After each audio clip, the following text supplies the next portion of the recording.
Good evening, everyone.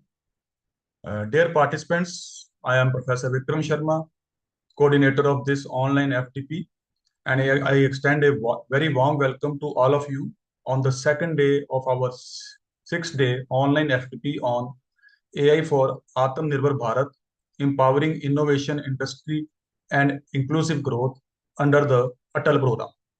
Today, we have two sessions lined up, both to be delivered by distinguished IT professional currently working with KPMG and Infosys companies. And both these resource persons, they are at very renowned positions. Both our experts are joining us from overseas, one from Australia and other from Germany. For this session of the FDP, we are delighted to have with us Mr. Amandeep Modgil, who has already joined us on Zoom. On behalf of the organizing committee of the FDP, I extend a hearty welcome to Mr. Amandeep, and we are thankful to you for sparing your valuable time for our participants to connect with us from Australia, especially at this late hour of 11:30 p.m. at your site. I am confident that today's session will be a great learning experience for all our participants. Now, I would like to invite Dr. Renu Sharma, the rapporteur of this session, to formally welcome and introduce our esteemed resource person. Over to you, ma'am. Thank you, sir. Good evening. I, Dr. Renu Sharma, rapporteur of today's session, along with Dr. Naina Handa, technical coordinator, welcome you all to the first session of second day of Faculty Development Program on AI for Atmanirbhar Bharat, Vision, Mission and Momentum. The resource person of today's session is Mr. Amandeep Modgil, Enterprise Architect at KPMG Australia. Mr. Modgil is a highly experienced technology professional, a visionary leader, and an expert in artificial intelligence, data analytics, cloud computing, and the Internet of Things. Mr. Modgil has more than 20 years of professional experience in the field of technology.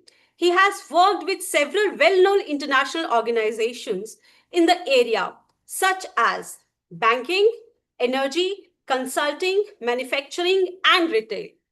Throughout his career, he has focused on using modern technologies to make businesses more efficient, data-driven, and innovative. He is currently working as an enterprise architect at KPMG Australia, one of the world's leading consulting firms.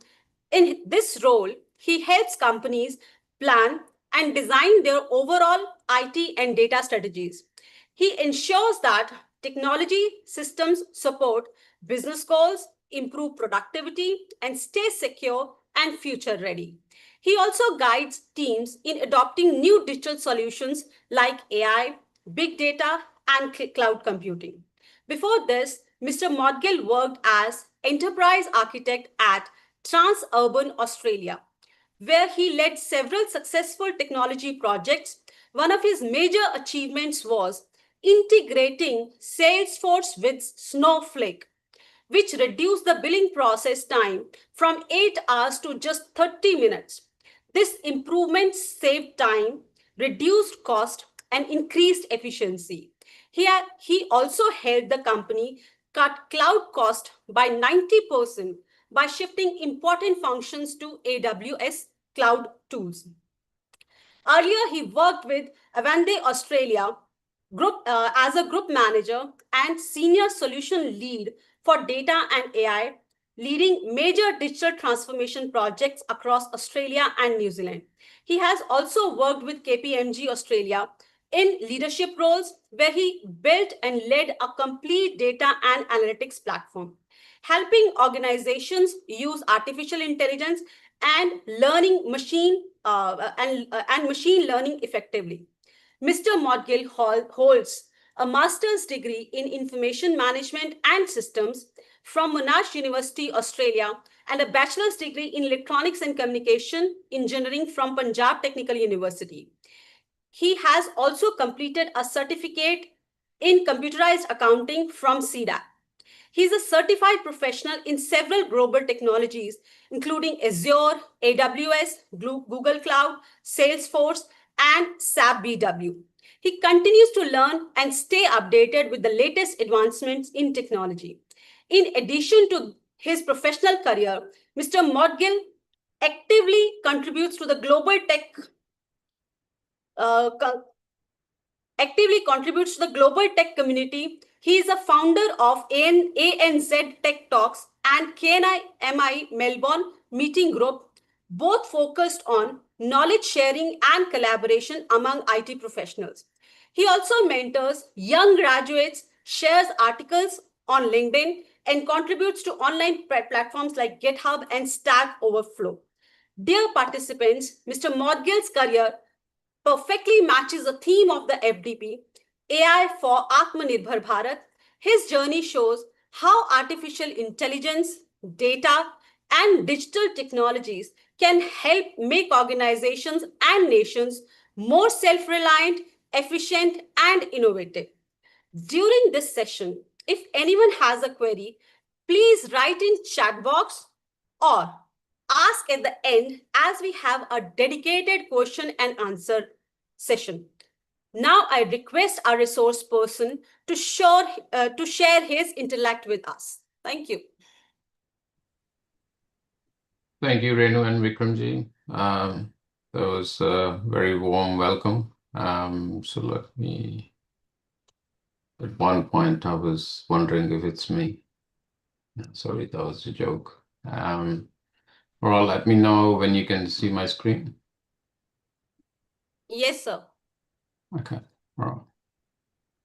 Thank you everyone for having me today. And thanks for the warm welcome, Renu and Vikram again. Right, so today's topic is future of AI in India. When the faculty members reached out to me, I was excited about this topic because obviously to present on this topic, I had to do a bit more research. Yeah. Sorry, I can't grant you access to because I'm on Mac, it won't allow me to change while I'm actually presenting. Yeah, so when the topic was discussed with me, I was excited because I've been living outside India for almost 25 years. So this was an opportunity for me to look at what's happening in India, where technology is at, what the political parties, the politicians, and the policymakers are thinking about, AI in India, and do some research and put a few things together. So hopefully, as I go along, I'm just sharing some of the research I have done, and obviously put my experience into the mix to provide a viewpoint. So hopefully it'll be insightful to all of you. So what we will do today, although I think most of you know what AI is, but we'll touch upon it, not go into too much detail, but we'll touch upon it at a very high level, what AI is. We'll then look at, how AI could impact or is impacting the India's GDP, and we'll have a look at the projections of that for the next, 20 odd years up to 2045. We'll then look at the use cases by the sector and what I think the priority for India is or should be. And then at the end, we'll just summarize and have a few questions. So in terms of what is AI, just trying to move the toolbar away. Yeah. So in terms of what is AI, I think some of us probably already have seen a version of AI. A version of AI in our workplace. So it could be NLP related, it could be computer vision related, some recommendation models or predictive models. anomaly detection. These have been in the industry for a while, but the newest edition is at the bottom, which is the Gen AI. Gen AI has a few flavors, and I think I probably don't need to go through the ones on the top. I think most of us are already aware of it. It's pretty self-explanatory as well. The chatbots, for example, has been there for a while, but the Gen AI has changed the way the chatbots can work. So it's sort of the scale, for example, the compute engine, the processing power which was required, the storage, the memory which was required was utilized to create the Gen AI model. So all of these use cases and the model types are part of AI, right? And the part of ML as well. So, but we'll focus a bit more on the Gen AI today. So what is Gen AI, or generative artificial intelligence? These are models trained on large data sets of existing information. And it could be trained on, text, videos, audios, and pictures. And after training, it allows you to actually generate, if you trained it on, for example, songs, you can generate a song from that AI if you want. The most popular one is the one which probably most of us have used is OpenAI, ChatGPT, and that is the LLM. So it's the large language model. It's a Gen AI, but it actually focuses on the language side. So you can generate text, you can generate articles, you can generate a lot of variations of the text or the language. There are many use cases. We'll have a look at that as well during the presentation. But one of the things which when you look at the evolution of AI, which comes to your mind, what changed really? If I go back previous slide, there was there was already NLP, there was already computer vision, predictive modeling, anomaly detection. So what changed? What happened? That this ChatGPT was a big thing, and how did it actually happen? So one of the let's look at the timeline first, but then we'll have a chat about a particular. I call that particular research or model framework, you call it, or model, you call it, the father of Gen AI. So it all started in 2015. Even before that, there have been few publications, but the actual change came across in around 2015, 2017 period, right? So in 2015, OpenAI was launched. And then it obviously went through the evolution. There was ChatGPT, GPT-2 models, and so on. If some of you have tried Jukebox, Jukebox is the one which allows you to work with music. DALL-E was an initial version of creating pictures using OpenAI. And then obviously later they merged into ChatGPT 5. So now even if you pass on instructions to ChatGPT 5, it actually uses the DALL-E engine and the updated version of it to create images. So if we fast forward to 2024, there is Sora over here. This is also part of ChatGPT. And again, you can use it for specific. For Gemini is a Google one which has come across. So you can see the evolution of Gemini from 1.5 to 2.5 and so on.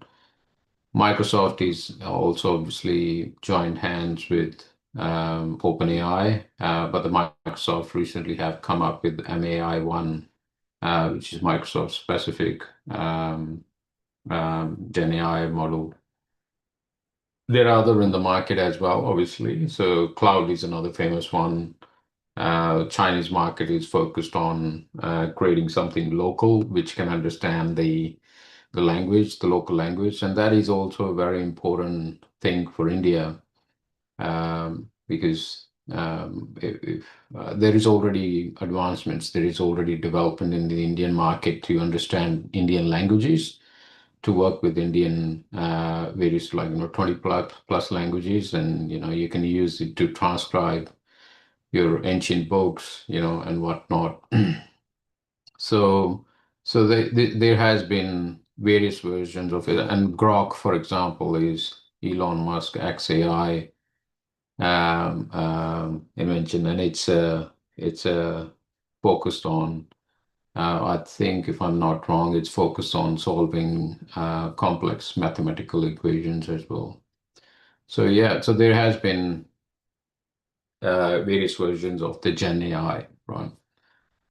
Now, as I said, I call transformer architecture, which was actually introduced by Google. This transformer architecture is the father of all Gen AI. So I think most of us, to explain transformer architecture, I might use an example of us speaking different languages. So, for example, if you are learning a new language, what happens is, first your thinking process is in your native language, your mother tongue, and then you stitch it together to translate to the target language. So let's say if you are translating from Hindi to English, when you start with English initially, you actually do the translation and then you stitch the sentence together. But once you have the experience, you have been fed enough data, or you've been kind of practicing a lot of that language, English, for example, then you don't even have to think about translating it and stitching it together. It just happens naturally. So in the same way, what happens is, when you pass on the input to the transformer model, which is at the bottom left, entire input sequence, the transformer model does the encoding. So it understands what was the first letter, the second, or the word, the second, the third, and so on. And it does that in parallel. And then it's context aware, and in terms of the the output as well, it actually looks at various variation of the output. So, for example, if I say the cat, or let's not talk about the cat. Let's say, for example, Amandeep did not cross the road, or cat didn't cross the road, for example, because it was tired, right? So it has the context that the word it in the whole sentence refers to the cat or the person, right? So being context aware, being aware of the sequence, it doesn't understand language. It understands the encoding, and it understands how to decode it. And for decoding, for example, if the Gen AI is putting a sentence together, let's say it's my flight is tomorrow, right? So if it has generated my flight is, then it might look at 20 variations of the next word it can come across with. So it could be my flight is delayed, my flight is tomorrow, my flight is today, da da da, and so on. And finally, it'll, with the confidence in one of the words, it will actually pick that. So that's how it actually works. So it's almost like you working with another language, learning a new language, a similar sort of a fashion that the transfer model works. Now, I wanted to talk about AI at a very high level, so that hopefully gives you an idea of the various versions of AI, the Gen AI, and how is it different from some of the other models which existed before generative AI. So let's have a look at the economic potential of AI. Right. So we'll look at it from two lenses. So it's not something which I came up with, obviously. So it's McKinsey's report. So there are two lenses we can look through at the economic potential of AI. So lens one is where we will look at the 60 plus organization use cases, and you can see that bubble is very small, right? But then on the other side, the second lens is the labor productivity potential, where roughly around 2,100 work activities can be enhanced, can be assisted with Gen AI. For example, as an example, I was talking to a person here in Australia, and he works in a very sensitive environment where he cannot use ChatGPT. I can't disclose where he works, but let's say he works in, let's just use an example. So he works for a politician. And when a politician is going on the stage, his speech is already written, which, for example, it's not exactly the case, but for example, he writes that speech. Now, when he's writing that speech, it takes him 2 days to write the speech, and he will pay very little attention to the comma, to the punctuation, to the grammar, and everything, right? Whereas if you have the ability to generate the letter or the same speech using ChatGPT, he said it takes him 2 hours to do the same thing. Not that he works for a politician; he works somewhere else. But it takes the same work takes him 2 hours, which takes him 2 days. So that's the productivity lens, right? Now, there is a lot of impact on the global economy, which is forecasted, predicted, and some of it is already obviously realized last year. And obviously the revenue impact is there. So we'll have a look at what are the industries, various industries as well at the global level, and then we'll focus on India in terms of various because the sequencing and the use cases for India may not be the same as what the overall use cases, which does make sense at the global level. Right. So by sector analysis, so I'll pay a little bit of attention to the right side of the presentation here. So how to read this one is the pinkish color, the dark pink is the automation by 2030, excluding Gen AI, right? And then the light pink is the automation adoption by 2030, incremental from Gen AI. So you can see that if I look at the light pink numbers, the maximum is the first, which is the educational services. And obviously that's the sector from where you or most of you come from. Now, that sector will have the highest impact because of generative AI for many reasons, including the one I just mentioned before, where writing something takes 2 days versus 2 hours. Then the second most impacted sector is the professional services, scientific and technical services. We'll touch a little bit on that as well soon. And the third one is finance and insurance, right? And after that, obviously, there's a bit of less impact. It doesn't mean those other industries are not important. They are, equally important.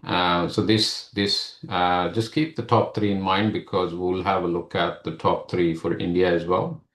And that will probably change, that sequencing will change slightly. So At the global level, educational services, professional scientific services, and finance, insurance, or the financial sector are the top three.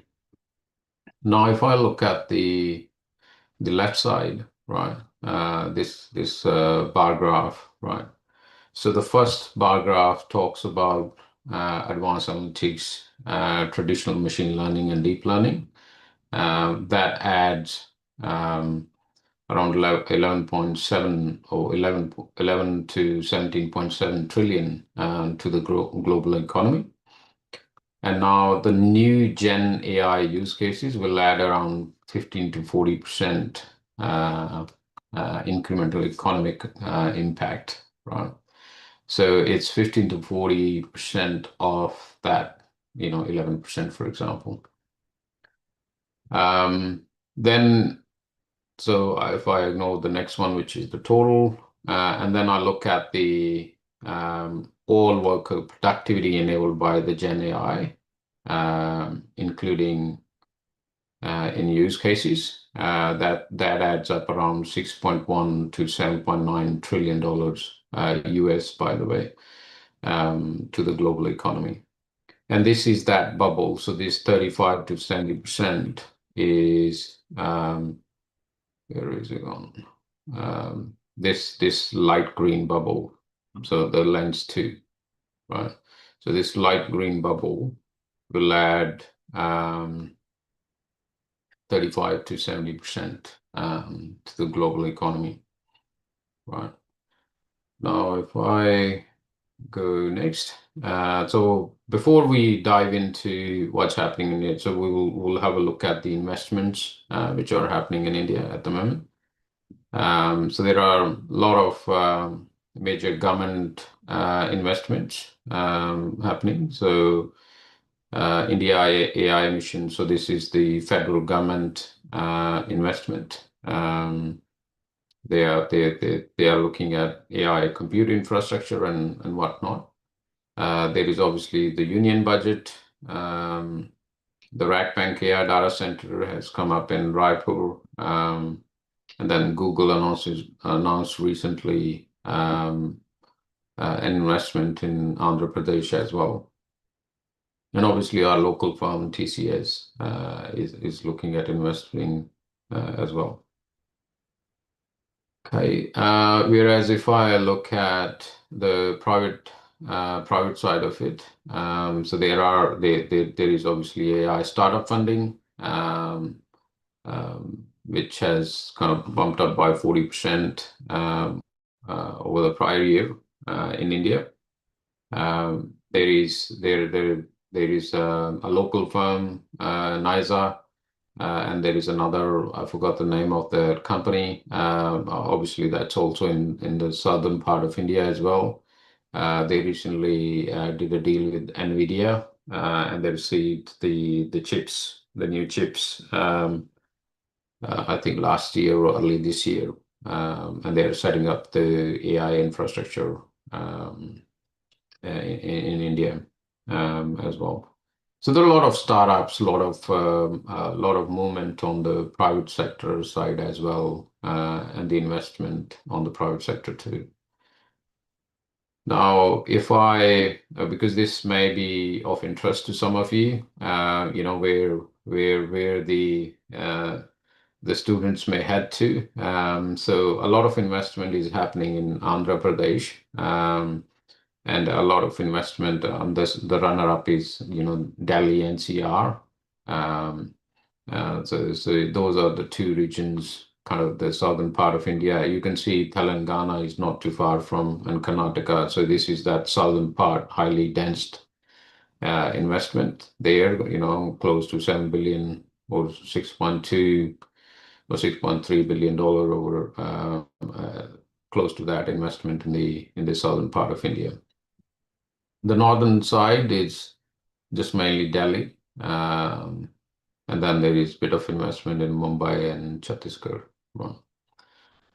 So yeah, so then you look at, okay, what's the status of AI adoption in the world? So So the leading sectors at the moment are financial sectors. So that's, bank, insurance companies, and so on. There is high-tech companies, for example, Microsoft, Amazon, Google, and some of the telecommunication sector as well. Whereas I do see a lot of opportunity in the construction sector. If you have interest in the construction sector, that's an area where you can look for an improvement using the AI. So my take on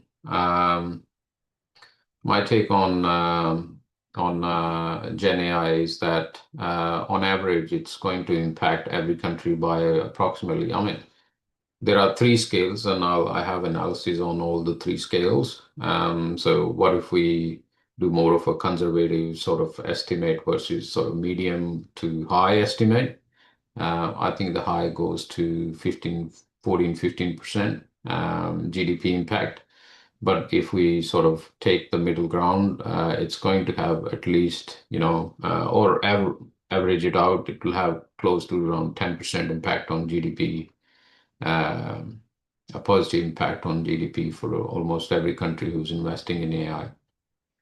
And I also called it next dot-com boom, and that is because if you remember back then when, and some of you probably old enough like me, back then when the dot-com boom happened, the economy sort of slowed down a bit, and the dot-com kind of helped kick it a bit and pick up the pace again. I think this is after COVID, and after some of the slowdowns. I think we are at that stage where Gen AI or AI in general can provide that acceleration which the economy needs these days. Right. So now with we looked at what AI is, we looked at global economy, we looked at McKinsey's reports and what analysis at the global level says. So let's now focus on India. Right. So one of the document which I can think of is the National Strategy for Artificial Intelligence document. It's called AI for All. It's really impressive what Indian government has put together. And this document was put together in 2018, right? So I highly recommend that you have a quick read of it if you have time. And many of the charts and diagrams you might see, not many, but few, are from that strategy document because they are still relevant today. So Indian government has done this analysis in 2018, formulated a strategy to invest, and that's the outcome you see in their budgets and planning and everything at the central government level. Now, what I have done here is the dotted black line is the baseline GDP for India. That means no contribution from Gen AI. The orange one is the conservative estimate of impact of Gen AI on GDP, and the blue one is sort of middle ground, and the green one is the aggressive estimate where we think it's gonna make big huge difference, right? So you can already see, so if I look at the baseline here, which is just below 14, right? And that is in, let's say this is close, let's say $13.5 trillion, just estimating, right? So baseline sits at $13.5 trillion, whereas the aggressive sits at around $16.25 trillion.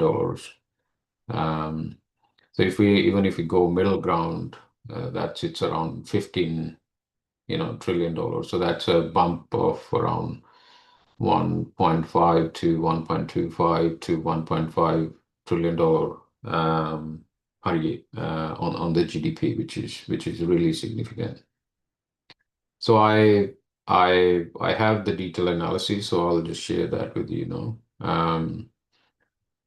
I will skip this slide because I have taken you through this already. So on the conservative side, the bracket, the GDP may get impacted is from $0.5 trillion to, by 2025, and then 2040 at 45 around $11.66 trillion.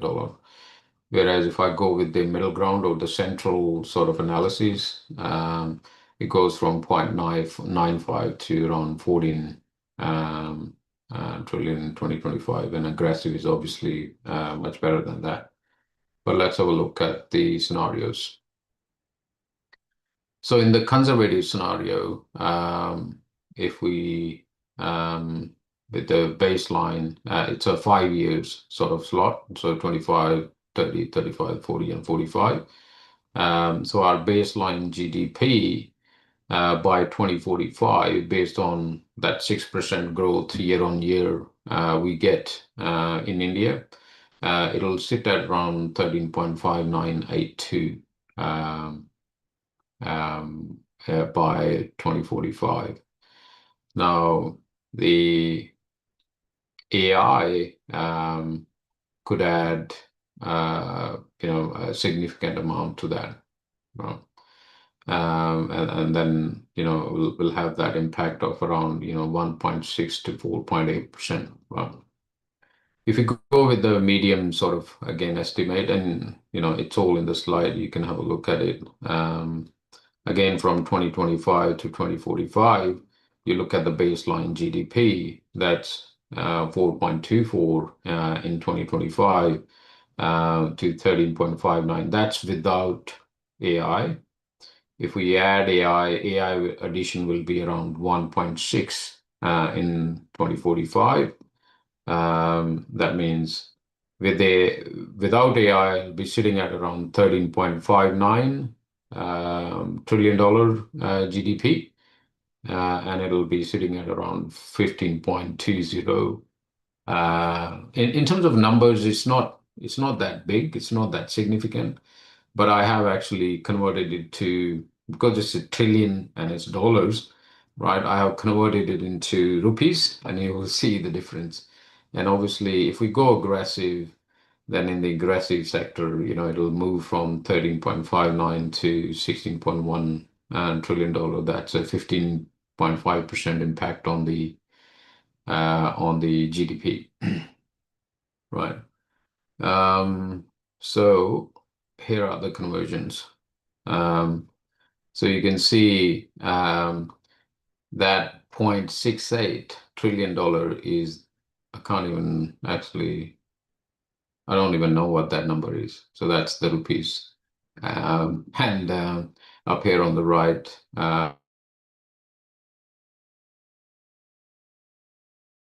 the aggressive estimate. So I think this one, the conservative is definitely achievable. I think India is targeting sort of that central dollar figure with the view to probably go to aggressive if possible. Now,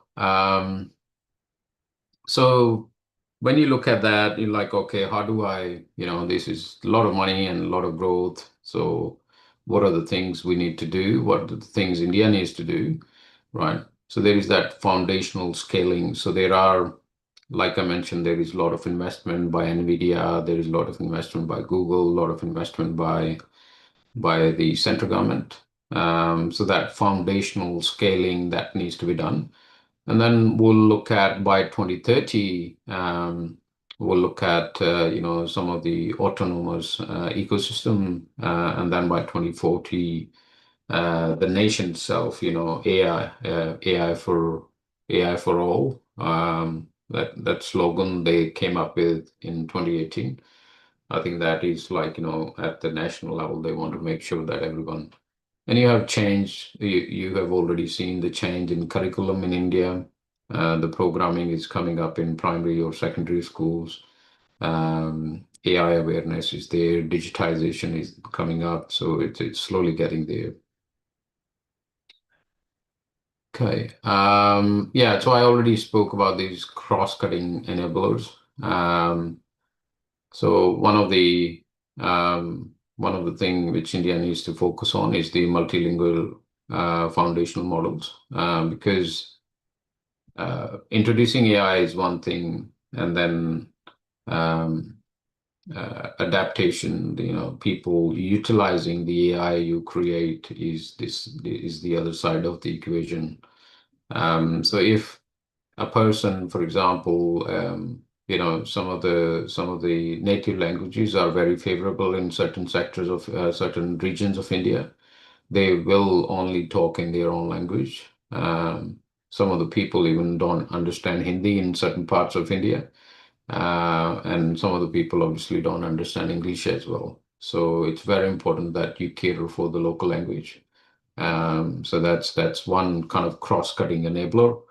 So if you ignore the sector you work in, so we spoke about education sector, we spoke about finance sector, we spoke about other, in the top 3 sectors. So if you ignore that for a minute, you need to make sure that even if you're carving out a use case, AI use case for banking sector, it needs to support the local language. Or maybe if it can support all the 20, it'll be a breakthrough. So these cross-cutting enablers has to be there for everything and anything within the AI space. Yeah, and some of the, and obviously affordable compute, the infrastructure side of it, as I mentioned, NVIDIA chips being bought, the governance and privacy frameworks. This is very important, and I think this is where we miss a bit, and that's mainly driven by the culture, right? For example, it's very the culture in India is very open. The privacy is not a thing, So I think that needs to be developed. And obviously in metro cities it is there, but in rural or sort of towns, small towns, it's not there. So that mentality kicks in even when you're doing the development, even when you're looking at it. So they actually ignore some of those aspects when they are doing the development. If they become a developer and move to a metro city, they ignore the governance or the privacy side of it. So that needs to be kind of educated. Enablement needs to be part of the education system. Private and public partnerships. So I think that's already happening. Central government, state governments, and the private companies are working together. Google investment is a good example. Skilling and reskilling. There has been a AI passport concept launched in India to upskill the Indian population. I think it's in collaboration with one of the top 4 consulting firms and Indian government. So yeah, so that's really good. And AI for Bharat Stack. So some of it is already again out there, but this will be a breakthrough as well. Means open API for agriculture, for example. So for agriculture, you need to know the weather, you need to forecast the weather, you need to know some of the other things. So it's great if some of those concepts can be introduced and made open to other organizations. Yeah. Now let's have a look at potential use cases for India by sector. So use cases for agriculture and local economy. Just that out. Yeah, so I put it again in that 5-year bucket. So the 25 to 2030, you probably already see some of it happening in India. So AI-powered weather prediction. This is very important for India, and I'll show you some analysis on that too. So this can allow you to fine-tune, your consumption of water and other things and still have the same yield. or higher yield. Whereas by 2030, 2040, you're looking at autonomous vehicle, farm machinery. Again, this is already happening, but it's an early stage. It's expensive. Not everyone can afford it. Not everyone can develop it as well. So that's where I think the economy will head. For example, the next dot point is real-time pricing forecast for farmers. So what happens today is our farmers are not that educated. That's another issue. So if they go to the middleman says, "Hey, I'm going to buy your rice for $2 a kilo," whereas actually he's going to sell it for $6 a kilo. Whereas if that real-time pricing, the trade price at the wholesale market level can be provided directly to the farmers, they can actually make a bit more money, which is going to be good. And by obviously 2040, 2045, we are looking at self-learning farm ecosystem. You can also think of the weeds. If you're growing a crop of rice and there's grass coming up in between, without using pesticides and whatnot, you can actually use AI laser system, which exists today. Again, those things are expensive, but you can then bundle all those things you have developed from 25 to 24, 2040, and make an ecosystem which can actually run the farm for you. So you don't need, you need humans, but you don't need that much of human manpower. So now if you look at the healthcare and life science, one of the use case, I was talking to a scientist here in, like in India, I think there is a organization called CISRO. They have an office in Chandigarh as well. I think it's called Central Institute of Science Research or something. So there is a CISRO here as well in Australia. So I was talking to a scientist, and he was using a tool, and he said he wanted to help to find a cure for malaria, and he said he was not a scientist. He was a techie, by the way. He was a technical person. He said he was able to use this tool to understand the carbon and hydrogen bonding and whatnot, the chemistry level.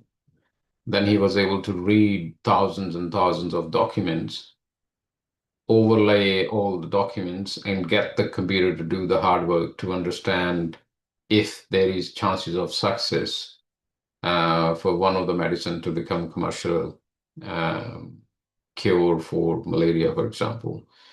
So I think that's and he spent months on doing that, right?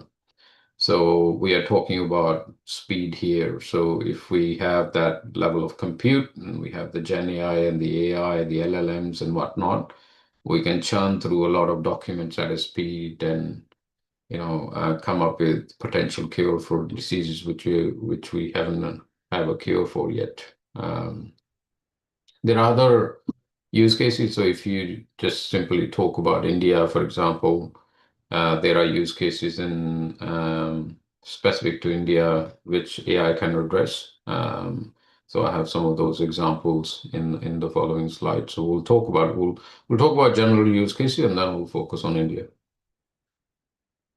Okay. Oh, I skipped that. Okay. So manufacturing, again, predictive maintenance, quality inspections, supply chain visibility, and factory automation assistance. This is already available. It's just that they cost a bit more today. So maybe by 2030, the cost will decrease. Then by 2030, 2040, a lot of automation, a lot of digital twins. So digital twin for an entire production line. So digital twin means you have IoT-driven machines, so you can control them from anywhere, or you can pass on instructions. You can maybe have one human sort of, managing the whole production line if you want. You can do customization at a speed as well. and then obviously the autonomous manufacturing ecosystem as well. So similar sort of roadmap as the health science in the other one. And then obviously one of the biggest issue in India is garbage, garbage collection. So you see here the bin has sort of a sensor baked in or next to it. So an early version of it is already launched in Australia. So when I put my bin back, when I'll do that tomorrow, and if my bin has something, if I mixed up and I put something which needs to be, which cannot go in the recycle bin, and I threw it in the recycle bin, when the truck comes in and picks up the bin, it actually scans the barcode on the bin and knows that Amandeep has thrown in something in the recycle bin which shouldn't be in the recycle bin. So within a week, I get a letter at home saying, please don't do that, or whatever is in the letter. So what I'm trying to say is some of this technology is already there. There is computer vision used today when you go to a recycle factory, right, where they are trying to sort out plastic bottles from glass bottles to other things. The AI computer vision is able to understand whether it's a plastic bottle, and it just helps with the sorting with the much more accuracy. So yeah, so there is definitely the and also, you know, you see these cars and taxis and whatnot, and the camera visual, you know, camera detection system.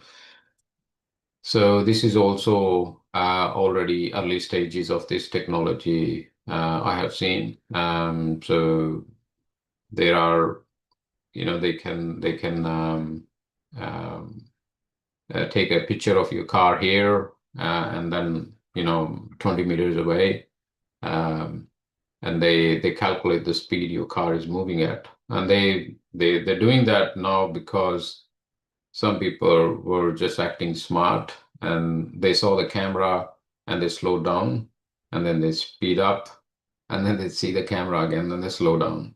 So they were not able to capture those people. So now they came up with another kind of, you know, AI ML driven methodology where they actually take two pictures of the car and they calculate the speed you may have moved in between the 2 points. So yeah, so there is a lot which can be done in this space. Education sector, this is big for India, and I think it needs to be in the top 3. It was in the top 3 at the global level as well. Especially, you know, the reach of education to the remote areas of India, the availability of teachers, the teacher versus student ratio in India is a big problem as well. So I think it can do a great job in kind of upskilling our future generation. So yeah, so if I combine 2-3 things together, then most of the AI will have an impact on 40% of the jobs we have today. It will either reshape the job, or the job will disappear, or there will be a new job, new type of a job. So I think one of the I think of it as a positive impact of AI is humans will have more time to work on. For example, I love to study Indian culture. I love to study our, you know, historical books. With time, the Sanskrit language is disappearing, for example. With time, our kids have no interest in learning some of the ancient languages. So as humans have less involvement in kind of, you know, doing the manual or the labor-intensive work, there'll be time available, and therefore the education system will have more value to upskill our next generation into our with our history, and with, they can learn multiple languages as well. And AI can definitely help in that space, because it can also not just decode Sanskrit, but also train people in Sanskrit. So I think it has great potential. Financial sector, I think we touched on it. It's one of the top three again. There is a lot you can do in finance sector, especially in India. In India, there are a lot of frauds around, getting the loan and not paying back. And next time you move to another city, you get a loan from another bank, and you do the same thing, and you just keep on moving cities and keep on doing fraud. I think there is a lot India can do in that space. They can create a central system for fraud detection. You can have a national risk modeling engine, and then obviously, and it just doesn't apply to India. You can apply it to other countries as well. Climate and natural resources. If some of you have worked in mining is very intense. It's just for them to actually find where to dig. It's a lot of investment which is required in finding, where could be the iron ore, or where could be, where can they probably find fuel or gold or whatnot. So I think with the AI, you can do a lot of prediction. You can analyze the geometrical pattern of the area, and yeah, you can probably using AI forecast a lot of those options for the mining sector as well.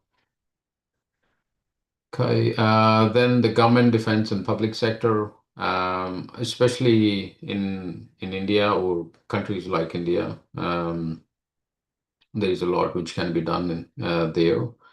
Obviously, Modi has done a great job in introducing some of the digital services. For example, one of the ones which recently been launched is the e-card for citizens, or I think the people who don't have either Indian passport or OCI or some of those things which relates them back to India. He digitized that service, so which is great. But that's a very minor thing. But on the other front, for example, there is pension system, but if a citizen has an issue, they have to go to the some admin department, and probably go there for 10 days to sort out an issue. So I think a lot can be done in that space in 2025, 2030. And then obviously 2030 onwards. And we'll talk about that, because it's one of the recommendation in my recommendation for India. Okay, yeah, so let's look at what should be the highest priority for India in the AI sector. I think the top priority for India should be healthcare. Why? So India's the medical or the healthcare market, by 2020, it has grown up to be around USD $280 billion. And it's growing at 16% rate year on year, right? So it's a big market, and for someone who wants to invest in healthcare sector, they'll be like, oh, what's there for me? Yes, there is a lot of money there for you, right? If you have that business mind. But if you have more of a mind, where you want to or love to help people, as per World Health Organization, there needs to be one doctor and 2.5 nurses per 1,000 population. Whereas in India, it's 0.76 and roughly around 2 nurses per 1,000. And obviously on the number of beds is also lower in India. And also the non-uniform accessibility, as in, between rural and urban. There is that split. Availability of resources and facilities is different. There is private versus public sector. You get a private treatment from a private hospital versus, you go to a sarkari or government hospital. So I think there is bit needs to be done there as well, because it's very sort of imbalanced. So if you look at the split of population and doctors, so 34% of our population lives in the urban area, and 66% population lives in the rural area. Whereas if you look at the percentage of doctor split, so that's the other way around. So in only 33% doctors are in the rural area, and 67% of the doctors sits in the urban area. Now, over here on the right, the treatment in the rural area, roughly around 28% is done in the public sector, and 70% is done in the private sector. Whereas in the urban areas, close to around 80%, 79, 80% is done in the private, and 21 is done in the public sector. So these percentages on the right are the percentages of people who have been treated in the public system or the private health system. There is another percentage who doesn't get a treatment, right, at all. Or by the time they come to know about the issue, it's just too late, right? For example, cancer, for example. So here are the numbers of cancer patients by state. And you can already see the big numbers over here, 5,393, Uttar Pradesh, right? That's an issue there. It's a beautiful state. It has been split into Jharkhand, Uttaranchal, and all that. But that number is very big, right? That's probably the biggest number on the Indian map. And then obviously there is this Maharashtra has a big number too, right? So these cases, especially in Uttar Pradesh, obviously Maharashtra and Mumbai is a bit more, the people they have access to that, better healthcare system. But in Uttar Pradesh, by the time a person comes to know that she has cancer, it's just too late. Right? So in the healthcare sector, early detection using AI, right, is possible.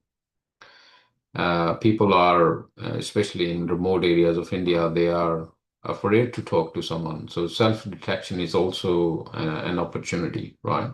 You can put a device in a school which people can just walk in, get the robot or AI to scan them and get the results, so no one knows. So it's a conversation between the AI and the person, right? There is obviously education. You can use it for educational purposes. You can educate the community, the population on the hygiene, the health, general health as well. You can increase the medical reach to the remote areas as well. You can reduce the cost of care. So one of the reasons the people who can't afford private hospitals or who can't afford to go to the hospital for a particular care is simply because of the cost of treatment. And I think some of you may have heard of people selling their property to, or people just selling the car because they don't have enough money to get the treatment done. So it's very common in India. And you can customize solutions / care for individuals.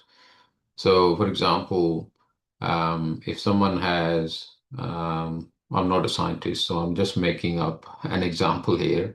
So let's say if someone has a cut, a wound on the hand, which is 2 centimeter long, and the pain level is 5, you are giving him medicine to suppress the pain, which is probably 10 times stronger than what that person needs.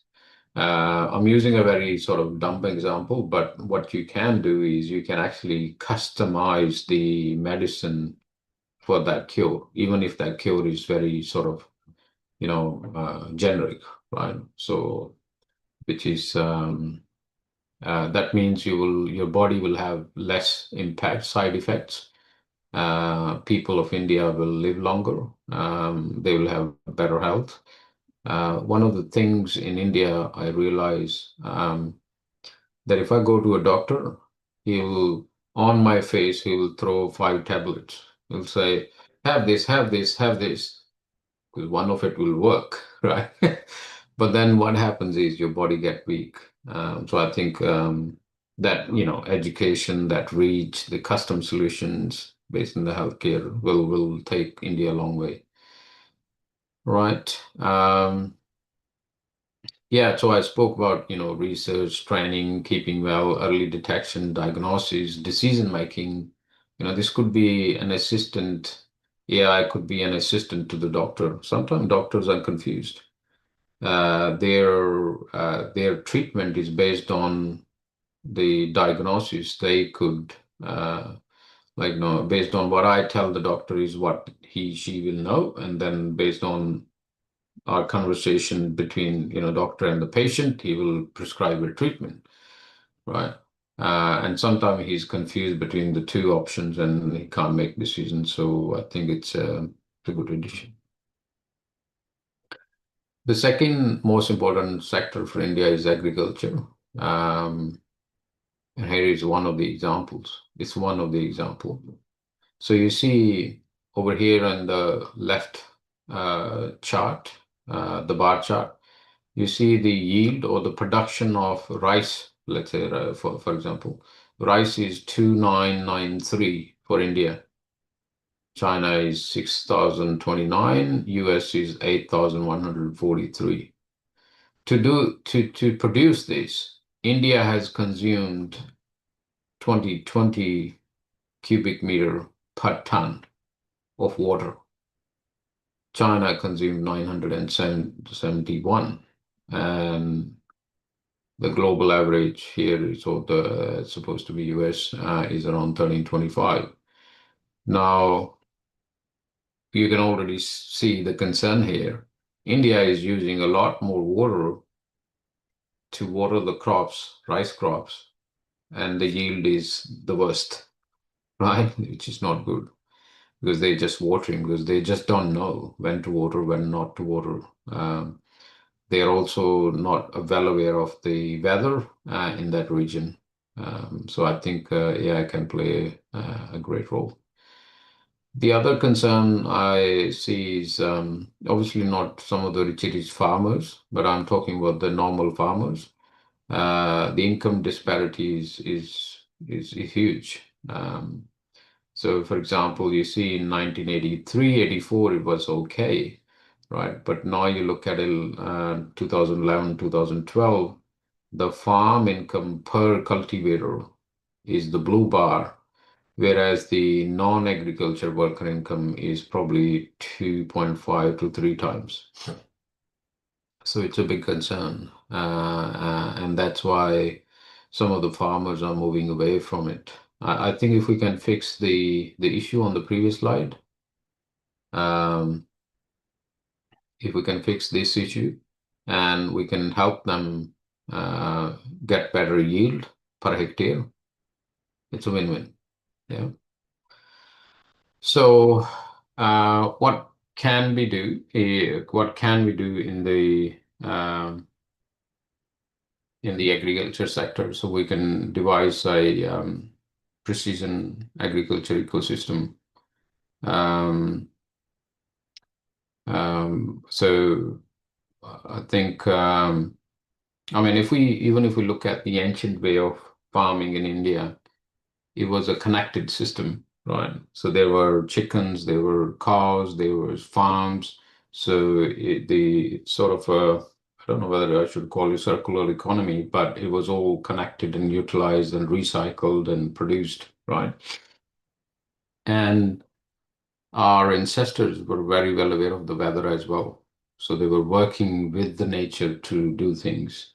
I think the scale we need to work at now, we can use some of the technology to help us with that. Uh, we can produce farming data, we can have connected livestock, we can have smart drones. They can help us take the weeds out. They can help with soil variation. They can give us readings around, hey, what's happening in the farm? Is your crop, does your crop need water? Is your soil quality looking good? Does it have enough moisture? Those things. We can have autonomous tractors. That means labor cost will reduce. Yeah, so there's a lot we can do in the agriculture sector as well. And obviously, the lucky last is obviously the education sector, the main enablement pillar where all of you come from. All right. So in summary, we had a conversation around what is AI. We looked at the timeline, what started in 2015 till now. What are the various models? What are the various AIs? Mostly around Gen AI. You can produce images, you can produce videos, you can produce text. Why transformer model was very important and how it brought the change which it brought to AI, and why do I call it father of AI? We talked about that. We then had a look at the economic impact of AI globally, followed by investments, obviously, in Indian market and the market analysis. We then looked at potential use cases for Indian market, all the sectors, and then we looked at the priority use cases for India. So those are the agriculture, healthcare, and education. That's pretty much it from my side. Thank you very much, everyone, for listening to me. Thank you to anyone, Bikram ji. Any questions for me?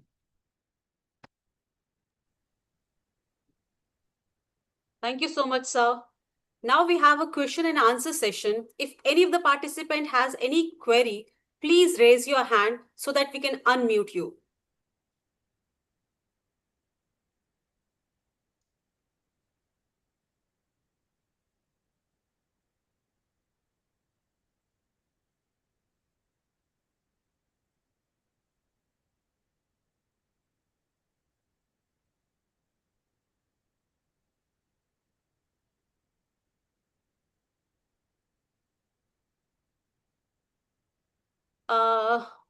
Nana ma'am, kindly unmute Dr. Neha. Okay, ma'am.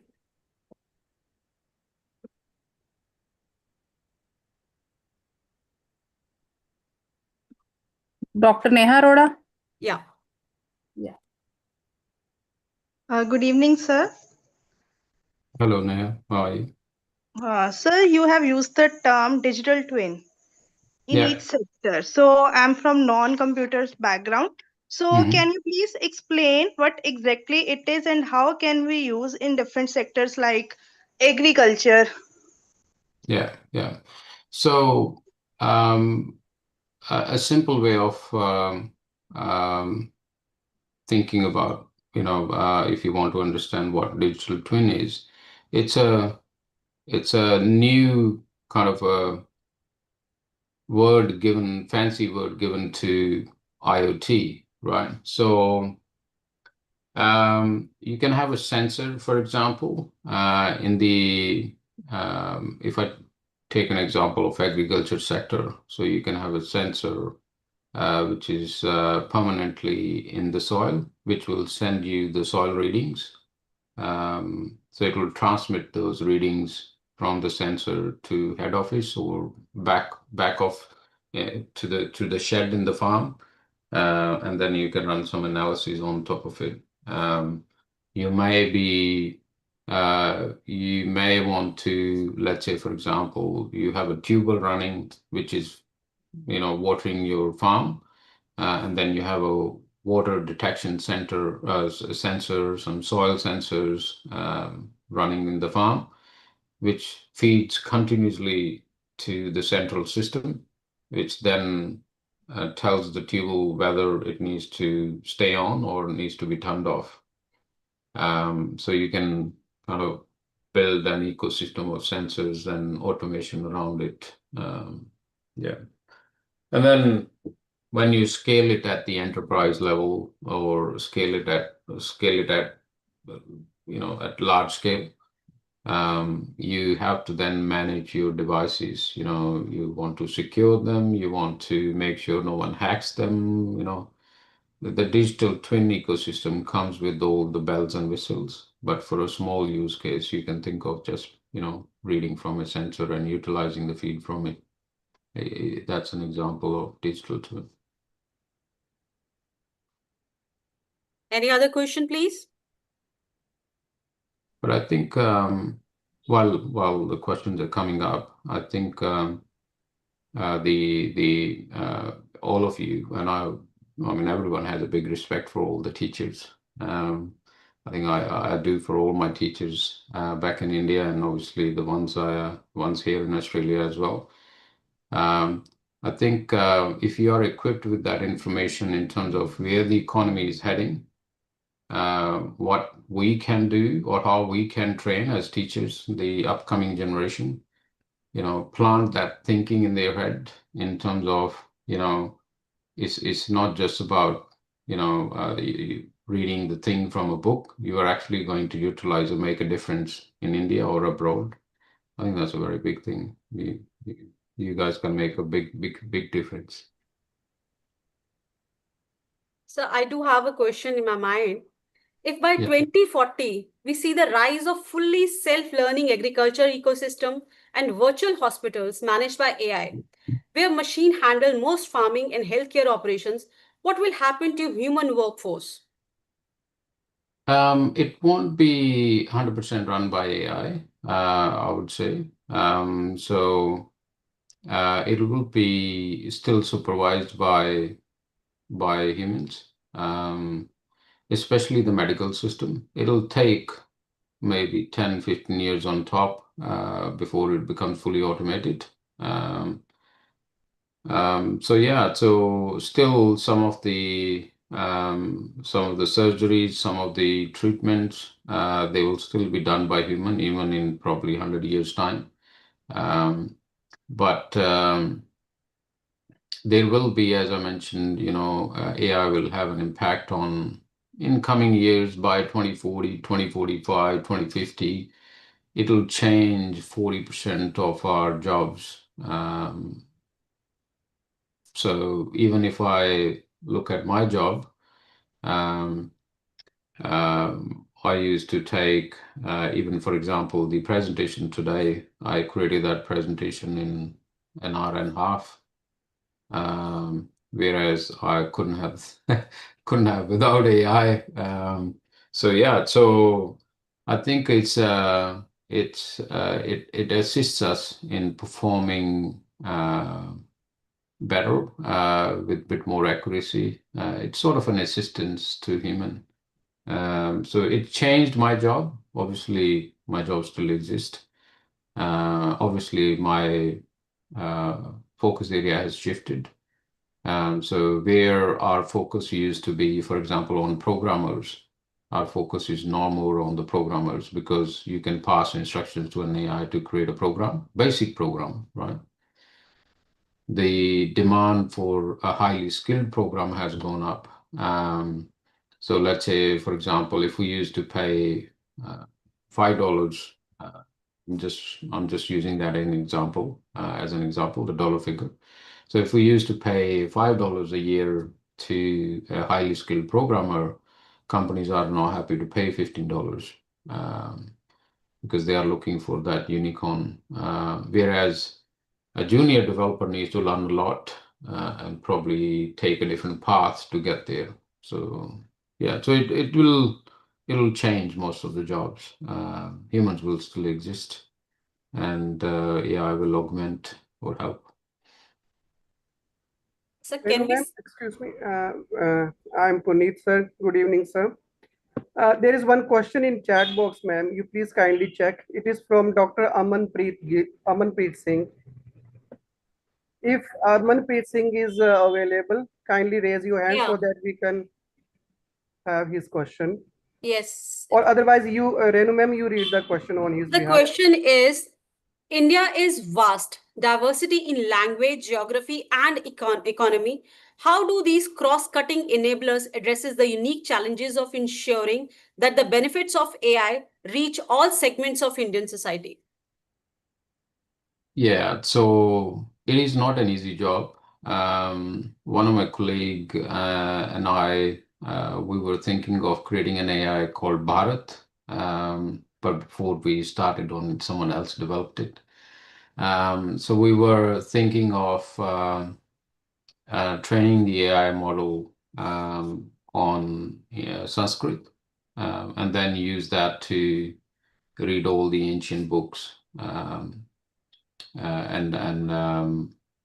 Especially for NRIs who are abroad, their kids do get a probably second or third hand translation of the Indian scriptures, including, obviously, Guru Granth Sahib and Bhagavad Gita and Quran and all that.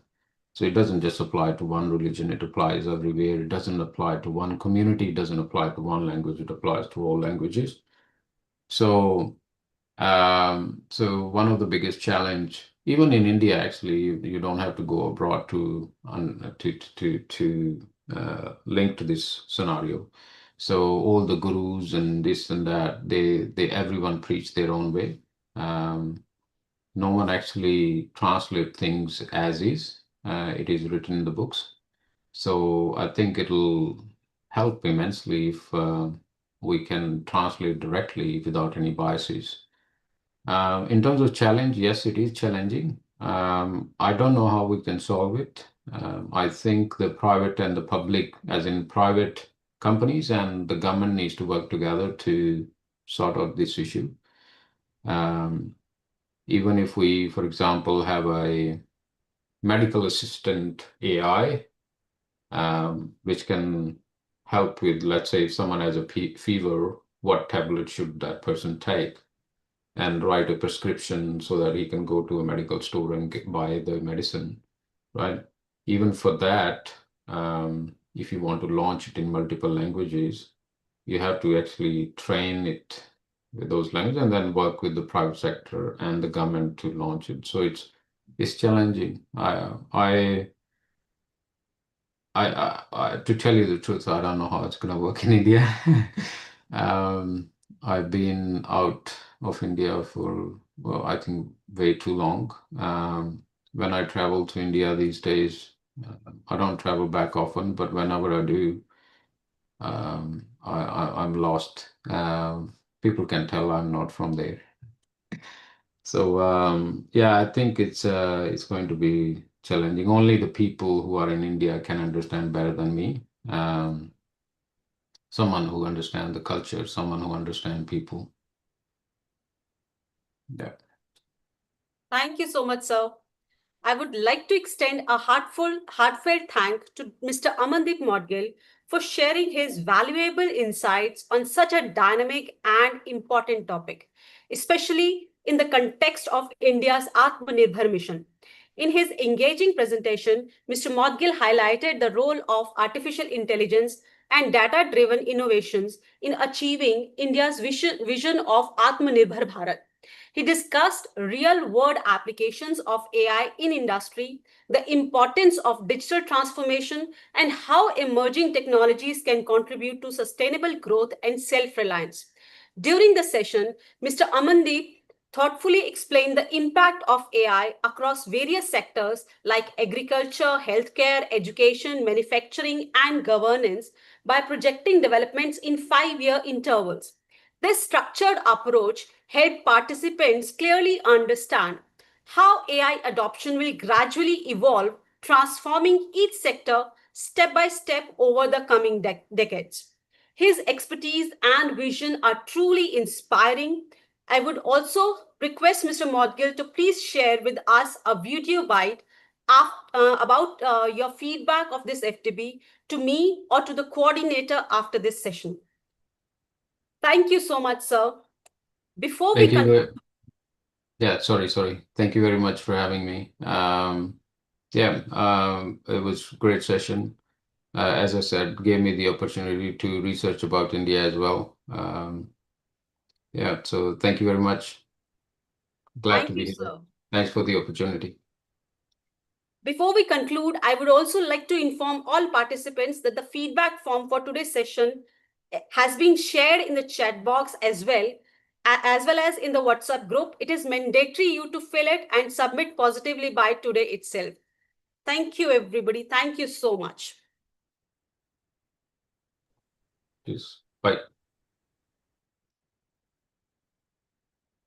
The next session is going to start in a few minutes. It's already 7:28 and it's going to be start. I think the next session is at 7:30. So please don't leave the meeting.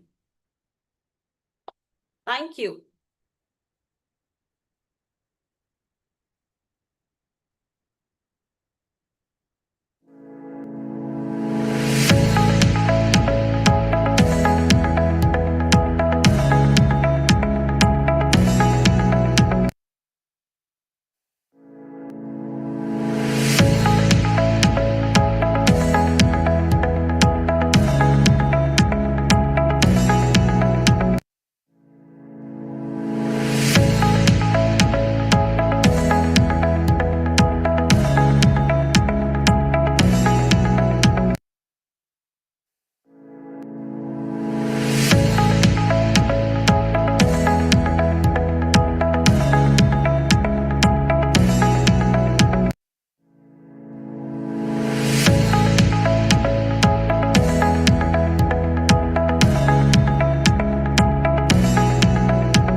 Hello, everybody. Hello, sir. Hi. So myself is Professor Sanjeev Datta, who is a reporter of this session. Hello, Mr. Sanjeev. Hello. So let us start the session. Yeah, definitely. Okay. So very good evening to one and all. I myself, Professor Sanjeev Datta, reporter for this session, along with my esteemed colleague, Dr. Naina Handa, on behalf of DAV College, Amritsar, take immense pleasure in extending a warm and cordial welcome to our resource person and all the participants who have joined us today for the first session of our faculty development program on AI, Atmanirbhar Bharat, empowering innovation, industry, and inclusive growth. Now, today's session is very special, as we have among us a distinguished professional and an aspiring leader, Mr. Pawan Kumar, who has graciously agreed to share his expertise and valuable experiences with us. It is truly my privilege to introduce Mr. Pawan Kumar, who is currently serving as the head of digital and IT services for applications development and maintenance at Infosys, Frankfurt, Germany, one of the world's leading technology and consulting companies. Mr. Pawan Kumar is an accomplished technocrat and visionary leader. He completed his master's degree from Kurukshetra University and later pursued an esteemed leadership program from the Stanford University Graduate School of Business, California, USA, one of the most prestigious institutions in the world. It's really a very great. With over 2 decades of experience in the field of information technology and digital transformation, Mr. Pawan Kumar has been at the forefront of conceptualizing, strategizing, and executing large-scale IT and digital programs that have driven innovation and operational excellence across industries. At Infosys, Mr. Pawan is responsible for leading the ADM, Application Development and Maintenance, and Digital Services Delivery practice within Germany. He also heads multiple AI and machine learning initiatives catering to the strategic global clients in sectors such as automobile, manufacturing, and retail, to name a few. As a key member of Infosys European Delivery Leadership Team, he represents open source and artificial intelligence expertise and plays a pivotal role in shaping the company's strategic direction in Europe. In his role as ADM unit head, Mr. Pawan is known for his ability to formulate forward-thinking strategies, implement effective solutions, and led multicultural teams across geographies to achieve organizational goals. His leadership philosophy is deeply rooted in integrity, accountability, empathy, and collaboration, making him not only a result-driven professional, but also a mentor and role model for many. Now, throughout his illustrious career, Mr. Pawan has spearheaded digital transformation programs that have redefined traditional business models through the power of machine learning and AI. Under his guidance, several enterprises have successfully transitioned to more intelligent, efficient, and resilient systems. Now, today, Sir will be enlightening us on a highly relevant and forward-looking topic, the impacts of artificial intelligence in manufacturing and retail and its applications. And this topic, it holds tremendous significance in the present era, where industries are witnessing an unprecedented integration of AI technologies. We are indeed fortunate to have a leader of such caliber among us today, someone who not only possesses deep technical knowledge, but also vision to see how these technologies can build a self-reliant and digitally empowered India. Sir, on behalf of DAV College Amritsar, I extend a very warm and respectful welcome to you, sir. And we look forward to a truly enriching and thoughtful, provoking session under your guidance. So very warm welcome to sir. Now, for participants, there are certain announcements. So we have a dedicated question and answer session at the end. of the today's presentation. The participants are requested to post their queries in the chat box during the session, and our team will take them for discussion afterwards.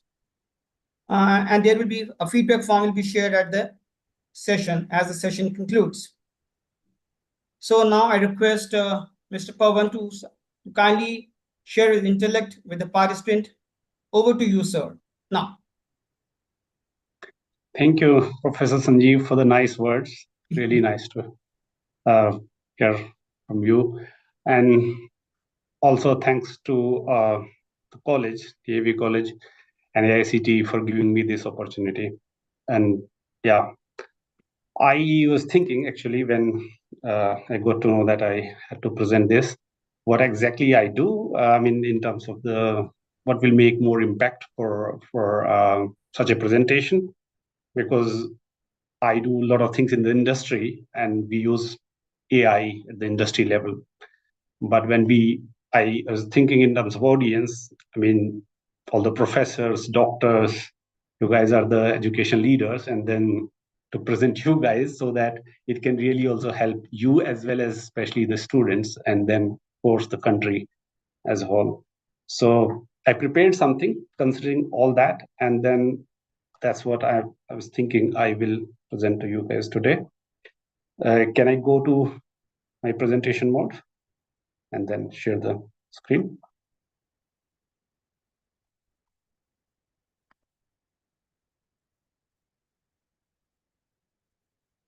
So give me 1 minute, I share. Let me know if you can see it.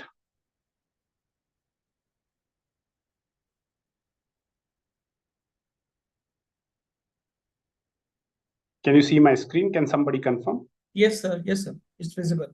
Okay, great.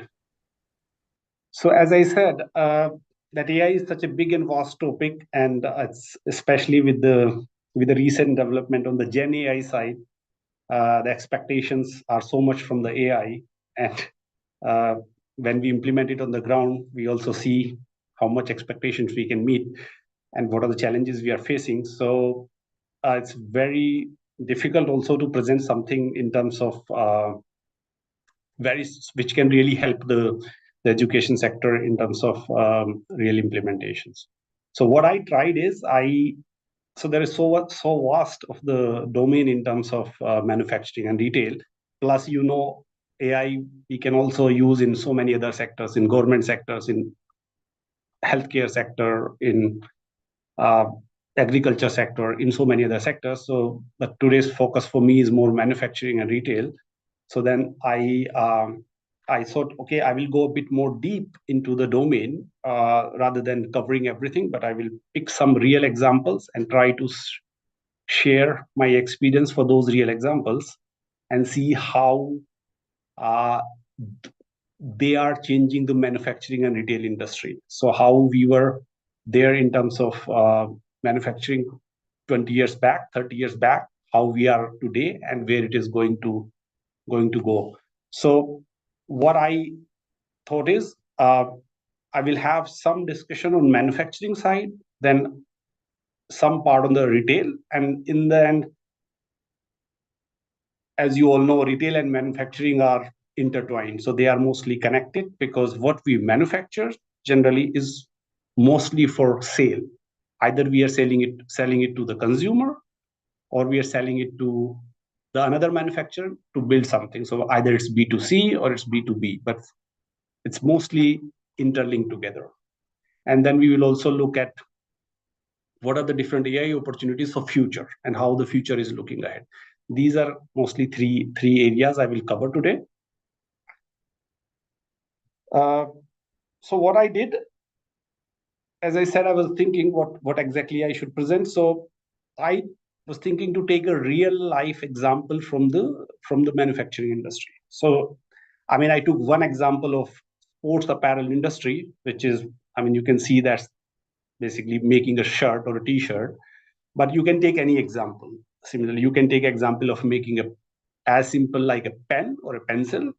You can also take the similar example for making an iPhone or a smartphone, right? Like Apple. You can take an Apple example, You can take a sports industry example. You can take any other, making a cup or making any other equipment. I think the process remains the same, and in which aspects we can use AI in terms of their manufacturing or their retail, the basic concepts remain the same. That's why I thought of taking a simple example that in the industry, especially in the sports industry, and I think there are some good examples in terms of companies which are really successful there.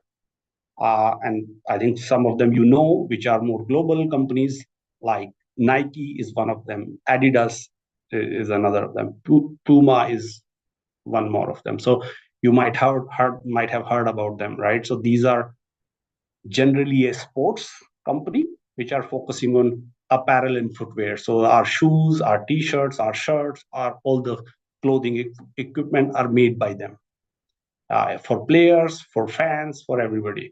So that's why I took this example.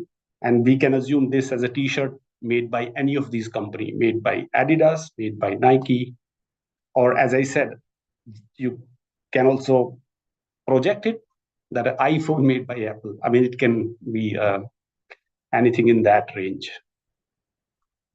So what do we have? How do we do that in manufacturing and retail? And then I will come to the AI part of it, that how AI is now changing that whole process. So I hope you can, yeah, wait a minute.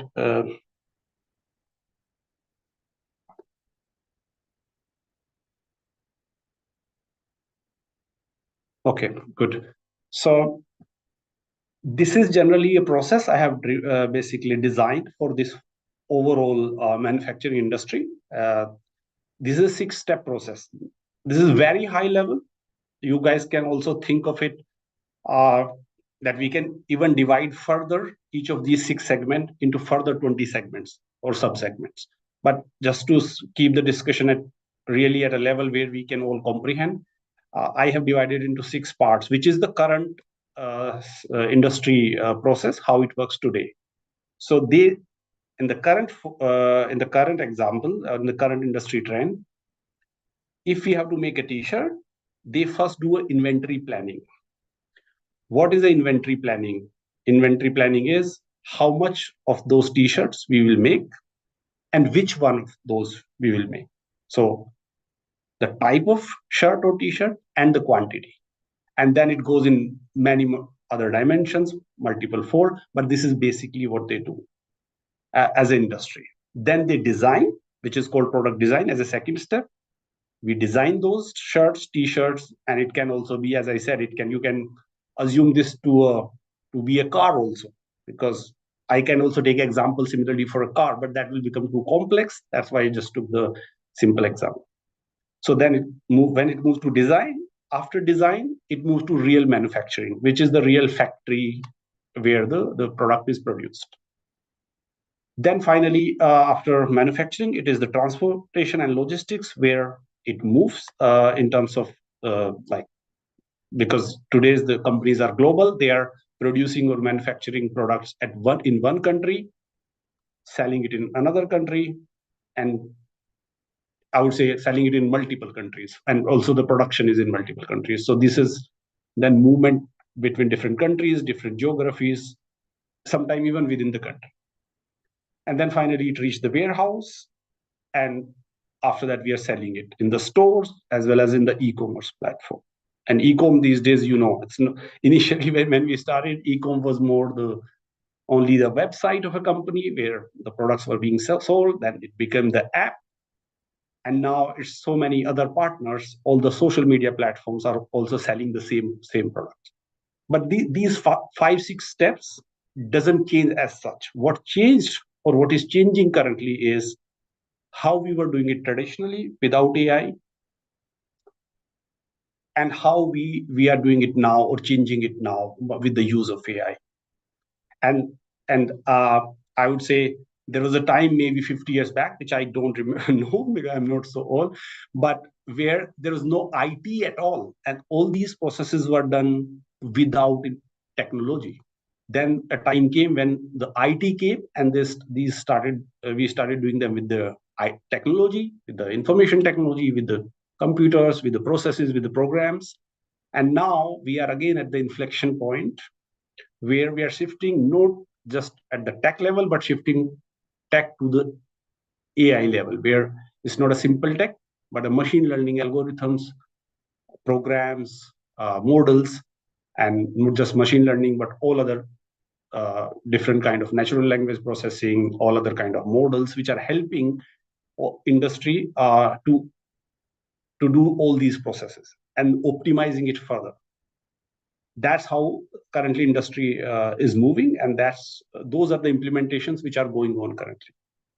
So now, again, as I said, this is more the roughly the processes, but I will go a little bit deep in at least one of the process so that you understand how it's being used currently, so that then you can project it at an overall industry level and even for other industries.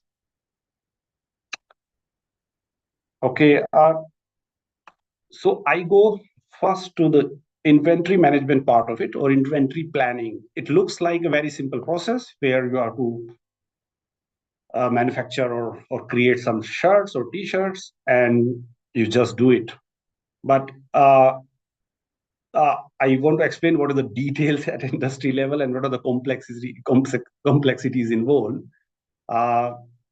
and how this simple process, which looks simple, is not so simple, and how currently AI is helping in this to optimize it and also reduce the whole cycle time of this inventory planning.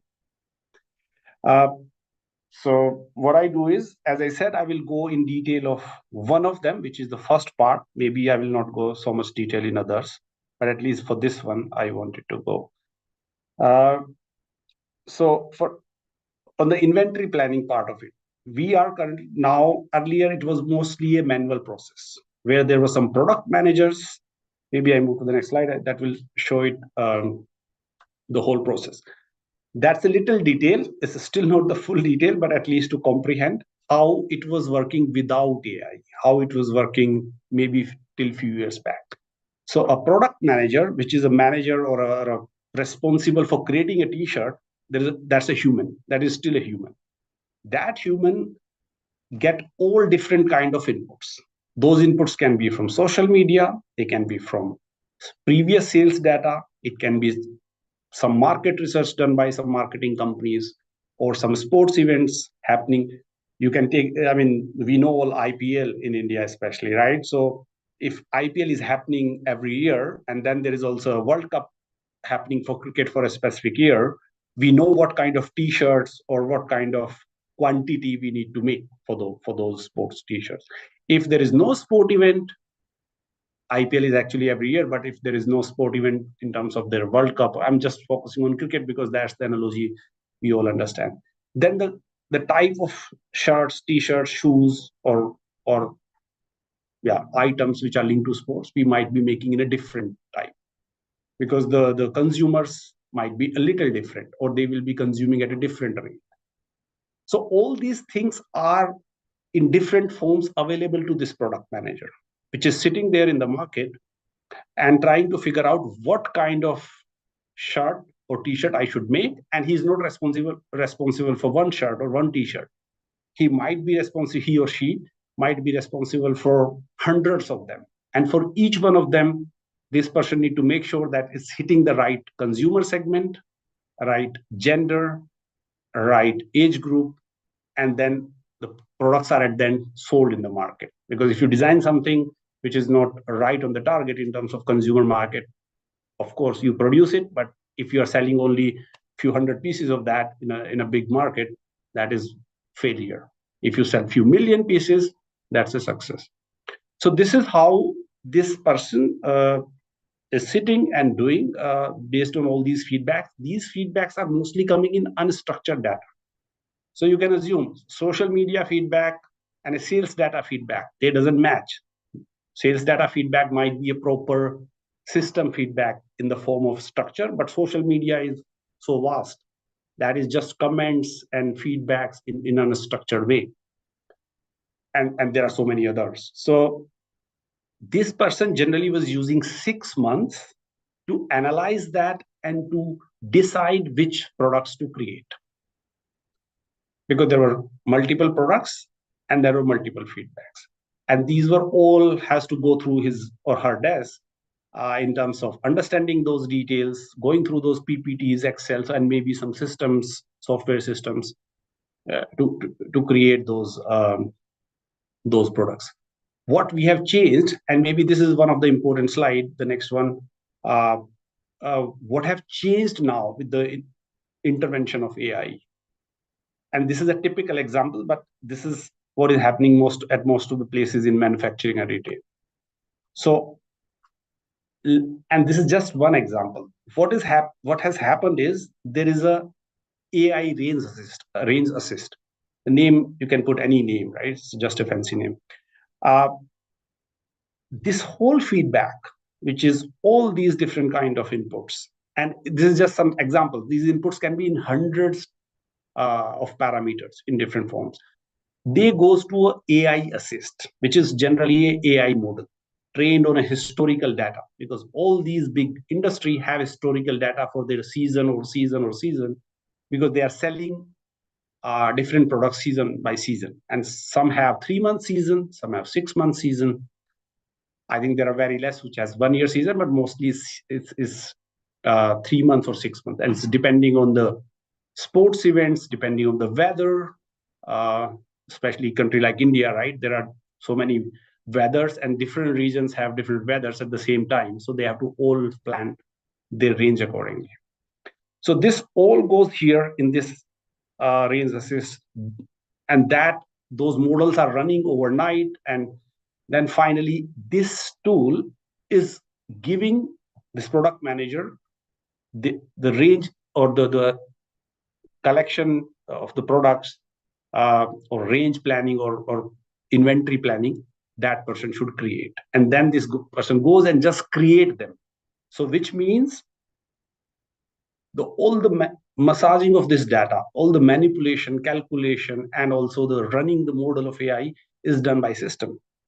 These guys finally just take an intelligent call. Okay, with all these millions of data inputs, my system have given me that I have to create these 10 products. And these 10 products, there are 2 t-shirts with red color, there are 5 shirts with green color.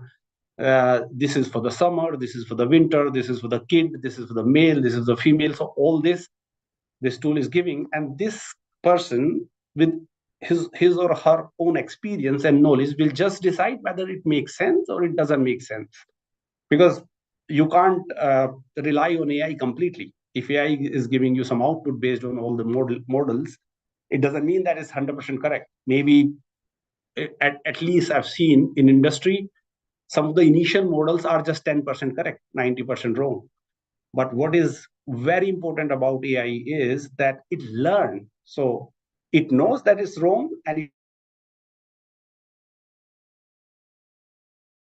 it knows the right results. So it try to run the model again and see, okay, now I'm 15%. And slowly by learning with the historical data, that's what we call training, right? It reach maybe 80%, 90% of accuracy, depending on the data inputs and depending on the goal. So once we reach that level, then this person who is using that bot, or it's not even a bot, it's more of a more AI model, get confidence that my model last time gave me 80-90% correct data, because the whatever it suggested, I created those products and they were sold in the market. Okay, 10% was not getting good attraction from the consumers, but 90% was good. So based on that, this person just say yes, no, or change this product, change that product. But he or she don't need to go through all these sources and spend 6 months of time, which they were doing earlier, to basically decide which products to create. Okay, so what happened finally? It's not that the job of the person has gone away. He or she is still there. First, the job is optimized a little bit. Effort has been optimized. So which means maybe the person was doing a lot of, it's not a labor work, but not in that sense, but you can count it that way from a IT perspective. A lot of labor IT work that person was doing, but now he has shifted a little bit more on the skilled or intelligent side, where a lot of labor side or I would say even a little bit intelligent work was done by this AI bot, and then it keep learning, so it is more and more intelligent. And the final decision still is in the hand of the product manager, which is a human. And of course, he or she still own the responsibility of the sales of the product, because if the sales doesn't go well, then his bonus or her bonus and the salary and all of that, all the perks and packages will be impacted because they are linked to the sales of the product. AI bot, we don't need to pay, right? So the AI bot don't care. So the person still holds the responsibility, and that's why he still holds the final key in terms of selecting a specific product or not. So this is a typical example I wanted to explain you guys without going again in the model of AI in this case can be anything. It can be any algorithm depending on what algorithm fits well in which scenario of the industry. But this is one example how we are using it in the industry. And this is I've shown it in the, or I'm saying it in the in reference to inventory planning, right? Similar models are used in every step, and similar models are also used for each step. Multiple models are also being used, and you will find one industry, in the same industry actually, one company, let's say like Nike, is using one model, another company like Adidas is using another model. You will find the same for the manufacturing, especially in Germany here. If BMW is using a model for car automation, and that now I'm digressing a little bit from manufacturing to automobile, because that's more automobile. That doesn't mean the same model is being used by Volkswagen or by Audi. So they are using different models, but finally they are achieving similar results in the similar level of accuracy. Of course, if you have better data, you get better results. So it's like most of these models depend on how accurate and good data you have, and that's why the relevance of data and data science these days are becoming very important. Earlier, I remember some years back, before this whole surge of AI, data knowledge and the storage of data were not considered so important in the organization, because they were just past data, historical data, which is for the systems which already used in the earlier years or seasons. But now that is being used to train the models, so that suddenly have gained a lot of importance.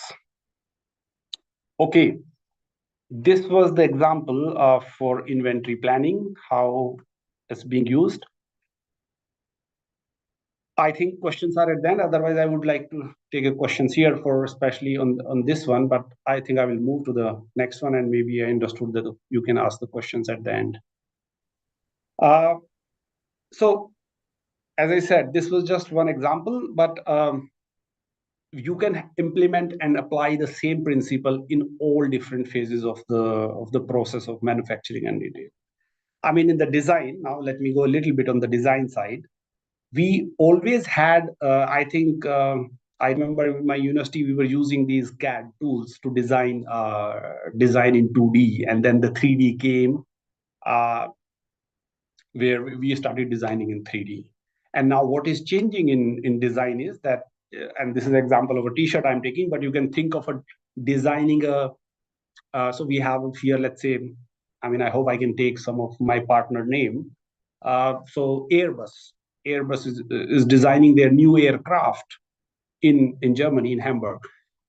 And earlier, if that aircraft designing was taking, let's say, a few years, more than that time was taken to rectify the errors in the design. What can go wrong? How a defect can come? And we are still not talking about testing it. It's just the design of the aircraft, right? It's just a tool to design a 3D model and all that of the aircraft. With AI, there are so many good tools now that while you are designing, it automatically telling you based on the historical data, okay, while this was designed earlier, that kind of error came. So it already suggests you that maybe this angle there is not correct as per aerodynamics. So you should change it. And maybe you should put space this way to optimize the space of the aircraft. right? So I'm moving from t-shirt to aircraft. It's a big range, but just trying to explain you, because designing become more interesting when you design a car, aircraft, aeroplane, right? And not so interesting when you design a t-shirt. But to be honest, the effort is not so different. Even when you design a t-shirt, is similar. And here also you can use AI tools, which helps you basically to first to design faster with less effort, to optimize your whole designing process. Plus, the important part where it is helping a lot is to upfront tell you where is the problem, rather than you first design, then go somewhere, then try to create a model or a replica, and then you try to test it, and you find, oh, by the way, while testing, I have this problem, and now you go back to design board again, and basically you find issue at that time. You can think of situation like that. You have a room in your home, and you're trying to buy a furniture, but you have a roughly idea of your room, and you go to furniture shop, you select, and you say, this all will fit perfectly. I have a rough idea. And finally, you come with all the furniture, your sofa, your table, your chair, your TV, and maybe sofa corner is a bit 2 inches bigger, table is 5 inches smaller, and then you say, oh man, now I have to go back and either change it or I have to manage this way. Maybe at home, you can still do some compromise, manage it, not in the case of car or aircraft or anything else, which is more risky. So then you go back again and ask, okay, I need a different sofa or different table. But if you have an AI assistant, and that AI assistant have all the dimensions of your room, it knows how your room is structured. While you are selecting itself, while you're selecting a sofa, your chair, table, it can tell you that time, no, that doesn't work. Don't select this sofa with this chair, this table, it will not work. So that, and then you project it to an aircraft or a car or any complex manufacturing process level, that helps is tremendous in terms of effort saving and upfront telling you all the problem. So that's where overall AI is helping in design. And while I'm explaining all this, one thing also I wanted to tell you guys, currently we are really at an inflection point. We have, because I have come through all this journey, I have seen my team sitting here working for different partners and designing these AI solutions and implementing these AI solutions. Now, maybe I would say since 2, 3, 4 years, mostly. Before that, it was mostly a buzzword. And we tried earlier also. I think it was not first. The management of these partners, management of these industries were not taking it so positively, and they were not so interested. So there was also a block there. But now it's also because of this whole revolution in Gen AI. So the other parts of AI is also opened up into the market. So I think, as you understand, the 3D modeling, for example, which I'm showing, nothing changed drastically here. It is step-by-step process, which is changing since last 10, 15 years. But why suddenly there is a lot of focus is because of this revolution in Gen AI side on this transformer model, which is actually not so much linked to the other aspects of AI, right? Nothing is changed in computer vision, for example, I think. But of course, the language processing all these new tools, ChatGPT, Gemini, Copilot, all of them, they have changed everything, right? So that has also impacted here. And the top management of the industry, everybody have become more conscious, and they want to go for the AI solutions and implementation of AI in different fields. Of course, there is a fear also in the market, in the industry, that it will take some jobs. But I can tell one thing, I think, especially in the education sector, especially with the students, you guys work, there's always a question, okay, is AI taking our job? Will it take our jobs? What will we do after? Okay, I can't tell like with full authority, but with my experience, I can say that it's not taking jobs, basically. It's shifting the jobs to more skilled sites. So the problem is only that if somebody is already in the market who is not skilled to move to that level, then there is a little bit of hiccup, and that there is a fear of losing that job. But the new people or new students or new young generation coming into the market will already be with the new skills. And I think they will move to the higher value jobs. We call them higher value jobs. I mean, just a term, but they will not do the normal work which can be done by AI model or an AI bot. So that's how design is changing. I mean, okay, basically, let me move to manufacturing, which is actually the core, right? So because we say the for example, session also says that it's about manufacturing and retail, but as I was told in the earlier slide, it's not just making it in the factory. There are a lot of processes around where we can use AI also.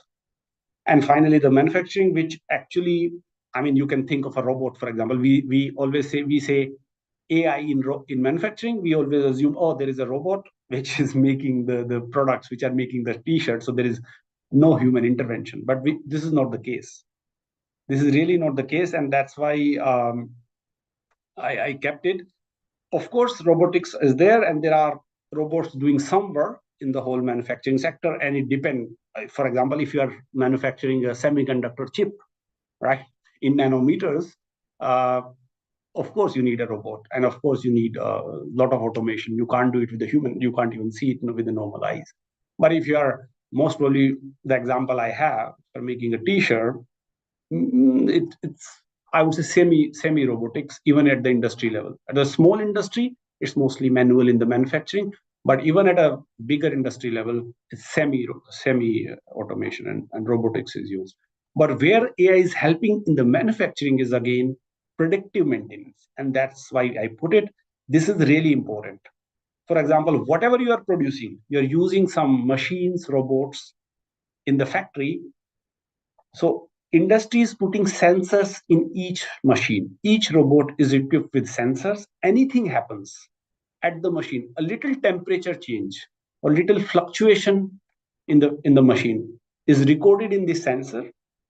That processed through a cloud storage, and then an AI model try to predict, okay, what should be the maintenance of this and when for this machine, and then they plan it upfront rather than first machine break and then you try to replace it. And same is applicable on robots and any other device which is being used in manufacturing. So where I see it practically being used, so I mean, just to make it more interesting, I go to BMW factory in Munich to see they designing and manufacturing some parts of the car, right? BMW. What I see is, of course, robots are being used, but there is a lot of predictive maintenance, which means they have there are people there who has handheld devices, and those devices telling, okay, this robot have this much temperature, this much control. He has already processed 100 devices. Now today target is 200, and more than 200 this machine or this robot cannot do. Then we should stop it. So they are controlling that all using the machines and using the AI robots rather than fully using it only for manufacturing. So that's where I see a lot of uses, right? And there is still a lot of human there. So it's not like there's no human. So that's where I think I wanted to focus that this manufacturing space, there is a lot of potential still for the AI. We are at a very early stage, especially in the core manufacturing. When we say I will not call it even a manufacturing, I will say the factory. At a factory level, there is still a lot of potential to implement AI, whereas we are implementing in different segments of factories, which is the maintenance and others. The core factory work is still half automated. It's half still managed by human. And I think some of that work is really hazardous. That should actually be done completely by the machines or robots, because think of this as a steel industry, right? So I'm telling car, this looks more interesting, but think of a steel factory or a steel industry which is making then steel for some bridges, and there is a lot of human intervention, which is dangerous also. So such things should actually be automated and mostly done by the machines operated by AI. So there is a potential there, and I think that's where industry is going, but it's a long process. and long way ahead. I feel, if you ask me, maybe next 10, 15, 20 years. So sometime when we'll be touching 2040s, maybe the manufacturing sector, you will find very less people really controlling it directly as human, mostly automated and AI driven, but people are still there to control things, to change the model of AIs and the tech side. But the labor intensive work and hazardous work will be mostly moving to robots and AI. Okay. I don't want to make it more boring, but I think just quickly moving to logistics and transportation, this is actually applicable on every industry. So here I've written in the sense of more manufacturing side, but if you, whatever you do, whatever business you do, transport and logistics are important. And actually, this is where I see a lot of applications of AI also, surprisingly. Even in the manufacturing sector, it is the transportation and logistics where you see so many different use cases being implemented. And I have written some of them. There are a lot of decisions we take in logistics and transportation. How to transport good, which route to take. Should I transport it directly? For example, in our current scenario, should I transport it? Let's say I have to transport something from India to US. Which route to take? That's, for example, one question. But should I do it direct? Should I do it from India to first maybe UAE and then UAE to US? Or should I do it other way around? Maybe I produce something first in Bangladesh, then bring it to India and then send it. So a lot of such decisions are taken using this AI prediction models and machine learning models.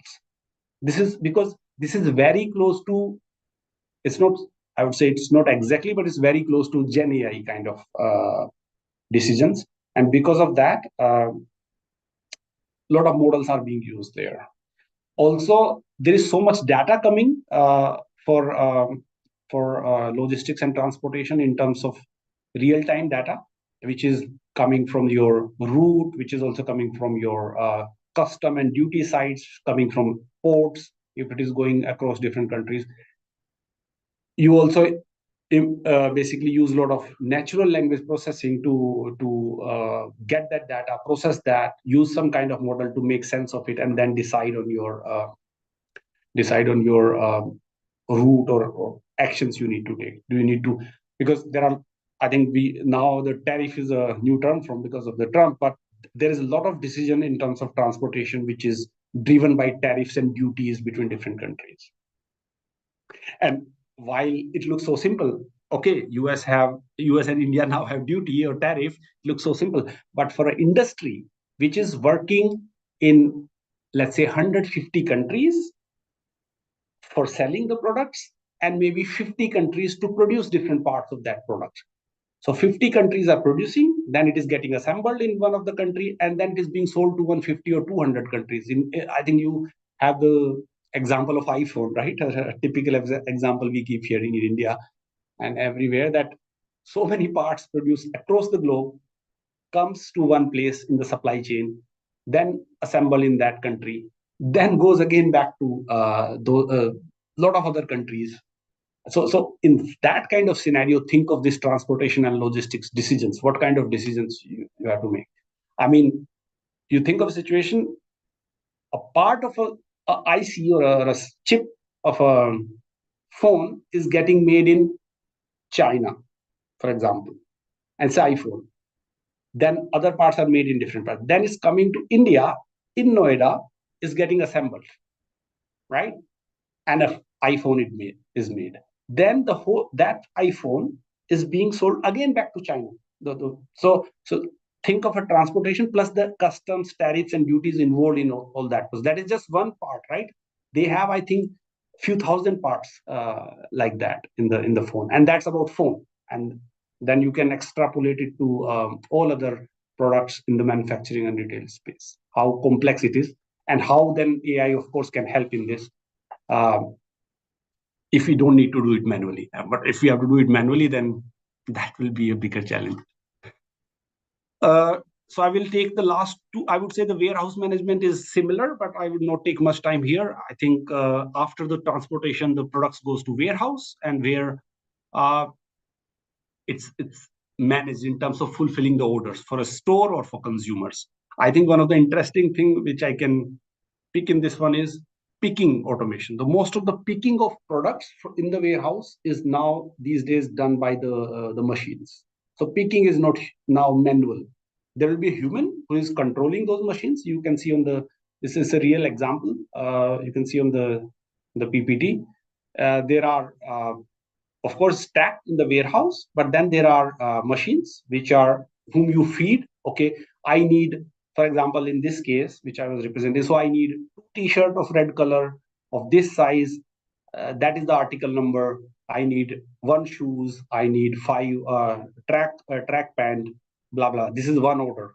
You feed it, the boats these robots goes, they pick it, they move it through the belt, and then finally it is collected at one place. It's made as one order and then shipped to either to store for the consumer, or to the, if it is an order from an e-com site, from a social media site, then it's shipped to the consumer.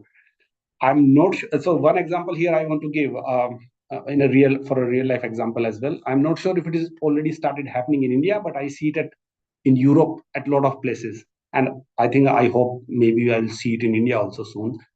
When I go to a medical store here in Germany, for example, and this is a good example of a picking, I tell, okay, I need, generally here you need a doctor prescription. You can't buy anything from the medical store, but let's say you have a prescription, I need a paracetamol.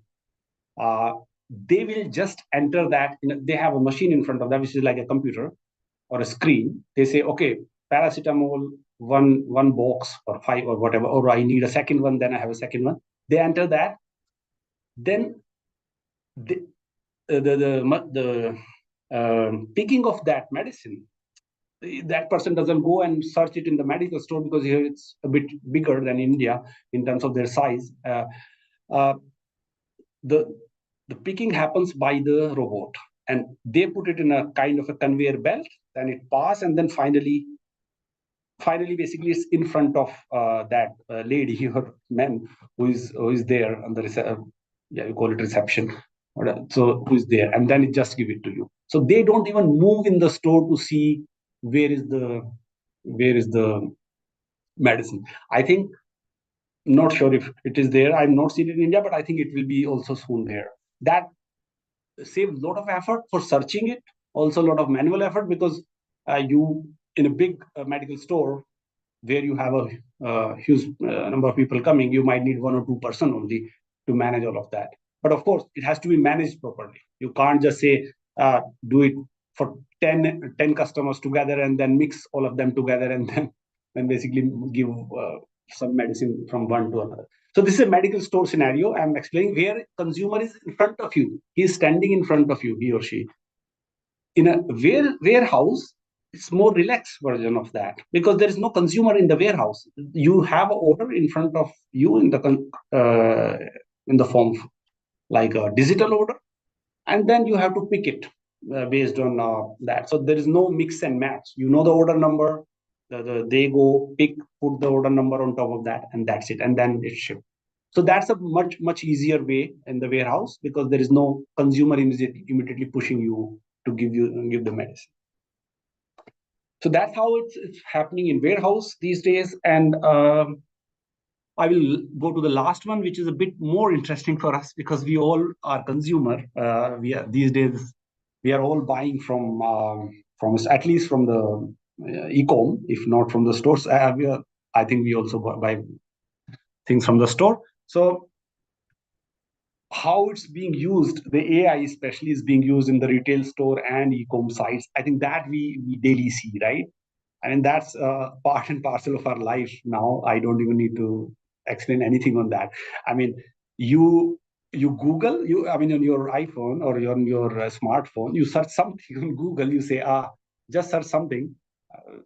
You immediately on your other apps, whether it is Amazon app or any other app, you will start seeing those ads. So which means there is a high level of personalization by these apps. They They get this data, they process that data, and then they target consumer based on that. So at least on the online space, there is this huge personalization and basically targeting of consumer for different segment, exactly how that consumer is looking for things, not like generic mails or generic advertisement, but targeting a specific consumer with a specific advertisement. If you and your friend, one like more black color and another like more white color, you will see suddenly the smartphone keep listening that, and then you, whatever you're getting in your, let's say, Amazon or anywhere, you will get more black side of products as your suggestions, and your friend will get white suddenly. And this is because they are knowing what kind of things you're doing on the smartphone, what things you are searching, what things you are using, or even watching YouTube, what kind of content you like, and all that. And based on that, they're doing hyper personalization. So that's the online space, which we all know. I think what is also happening, which is more on the store side of it. So when you go to the store, we call it mall in India, right? So where you have so many stores for different retail segments, that this digital tagging and sensing is now being applied. Please let me know after this call. I know you will ask questions that how much you see it in India now, because when I come, I see it very rarely, but it is happening in some of the big cities. At least I've seen it in Bangalore and Hyderabad, and I think also in Gurgaon, most probably, that they have this digital tagging, which is showing the price, most of course, of the product, and that price is also changing based on how much stock is left, whether it uses so much data, and that's like a dynamic pricing.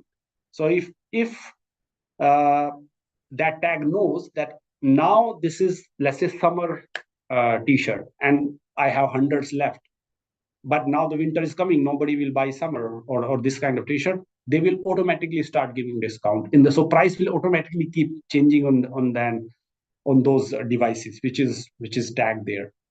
Whereas earlier you have a price, then you have to ask somebody, okay, now I want to give 20% discount, so please change all the tag, or put all the tag, put this 20% discount thing. And then you have to calculate again, okay, if I give 20% discount, how much margin I will make, what will be the benefit, what will be the losses. That's fine at a shop level, right? At a shop level, this is all okay. But when you have stores, as an industry, you have stores, few million stores across the world. Let's say I take again example of Adidas. I keep taking that example. It has 10,000 stores in India. Then it has another maybe 50,000 in Europe. Then it has another 200,000 or 2 lakh in US, right? And doing this dynamically at runtime, controlling it from one single place become difficult. It's not so easy. Maybe it's easier for one single shop. So all that is helping retail stores to drive better pricing, dynamic pricing, more personalization, and then sensing it.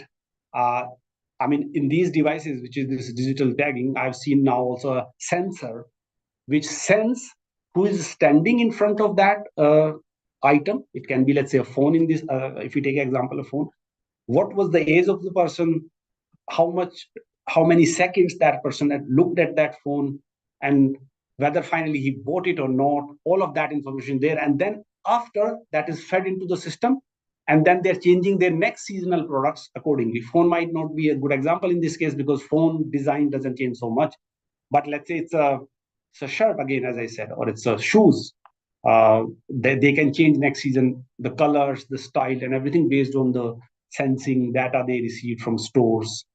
And of course, they also receive data from social media, who's liking what, but also the physical store data is what I was referring. Okay, that's the sales. I will take maybe 5 minutes more, and then I will give you guys for the questions, especially. Okay, this is more of a verbal slide. It says a lot, but what I wanted to share here is that this process, which you see here on the screen on this slide, is a generic process for manufacturing and retail. Of course, as I said, there are multi sub processes inside. On top of that, there are some few things where AI is helping, which are more generic across all these processes. They don't fit into a single process. And I think some of them I already touched. Inventory management has a lot of artificial intelligence uses where you can, I mean, out of stock problem, right? So you have a product which is out of stock or is going to be out of stock. You don't know, you have not ordered it, and now consumer is coming, but you don't have it. Such problems AI is able to resolve because they can predict it much earlier. They know which stock is going down and when to replenish it, and basically then you're increasing the revenue because out of stocks events are not happening. Same dynamic pricing, I already touched that there are engines of AI now which are taking a lot of inputs from the competitor, from the seasonal data, from the previous sales data, and they know really when to increase the price, when to decrease the price, right? And there is no manual decision required there because if you are late by taking a decision by a single day, your sales impacts are so much in a single day that overall at a global level for your industry or your company, it's a big impact. So those AI models are taking decisions at the right time, and they're also changing it. They don't have ego, right? So in human, what we have is when I take a decision and I say, okay, let's increase the price now by 10% because there's a big season coming and there will be a lot of consumers buying the product. But if it doesn't work somehow, there is some other factors playing and my stocks are not going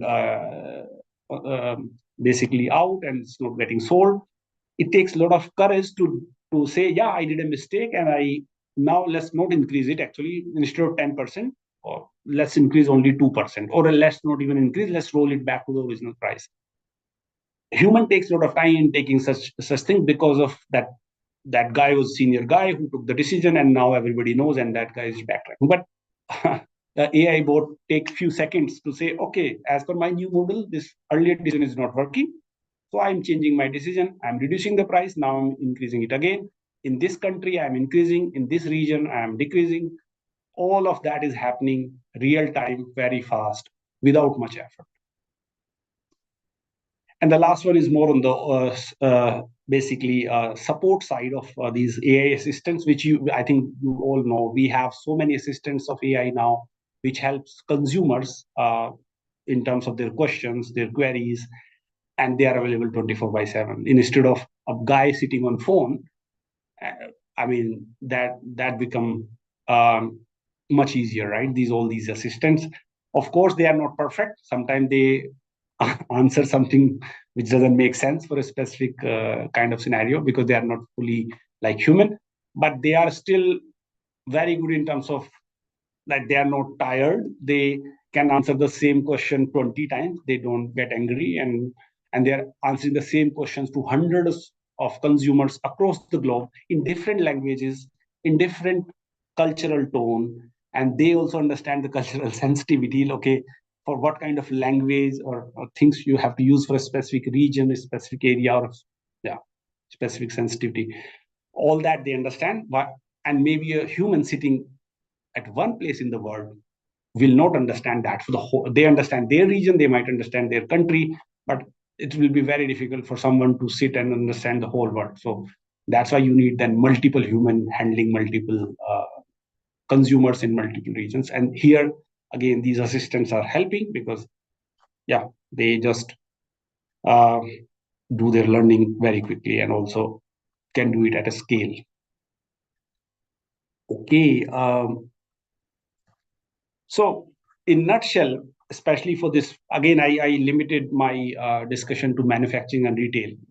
You can pick any sector and AI is there and coming, basically it's coming and growing continuously. And soon, as I said, in maybe 20 years, you will see that's how the world is running. I don't want to give an analogy, but if I see it, and I think all of us, at least we are old enough that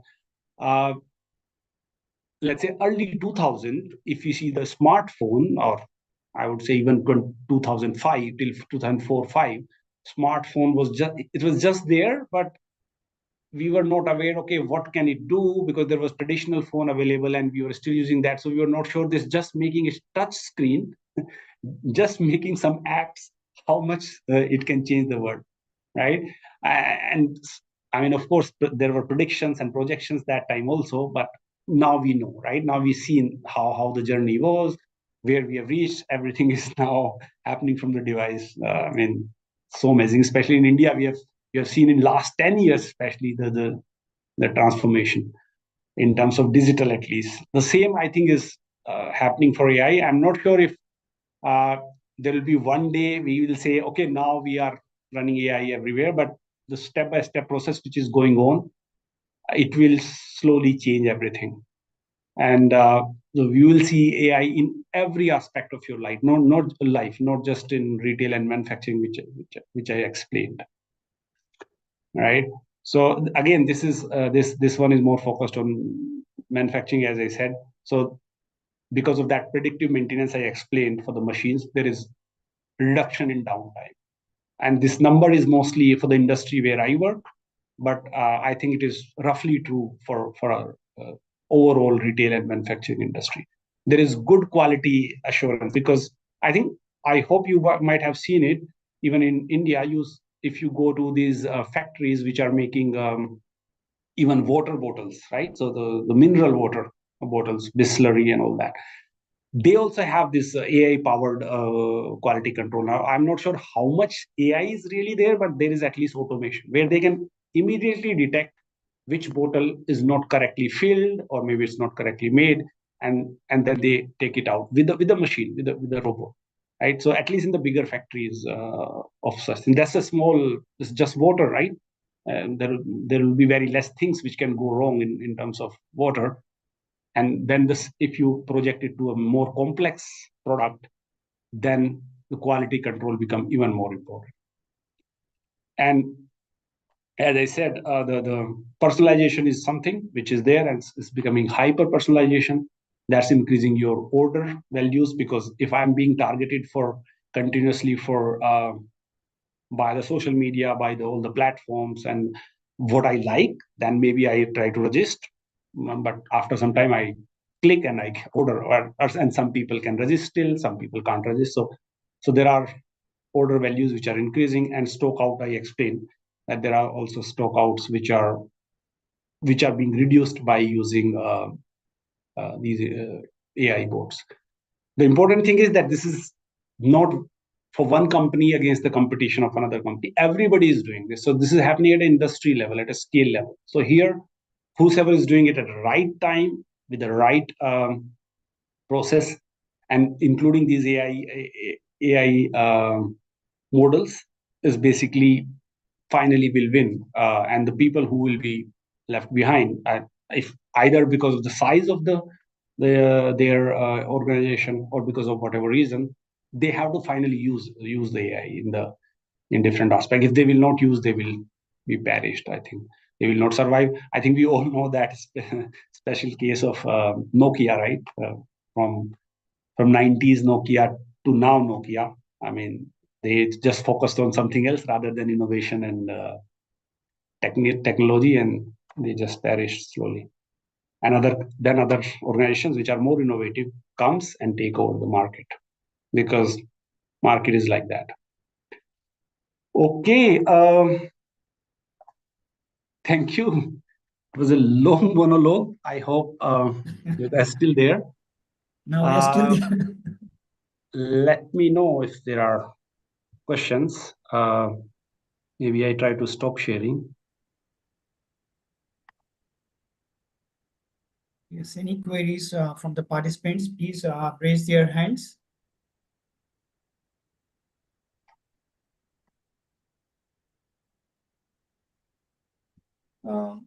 So one question from my side. May I, sir? Yes, Sanjeev, go ahead, please. Okay, you have rightly said that in India, there are only big cities, some AI applications are being implemented.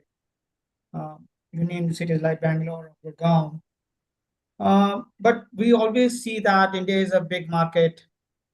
But let me know what do you think are the major challenges which India is facing to implement the AI in these sectors, that is particularly in retail or in that manufacturing? What are the different challenges for the physical challenges for the companies?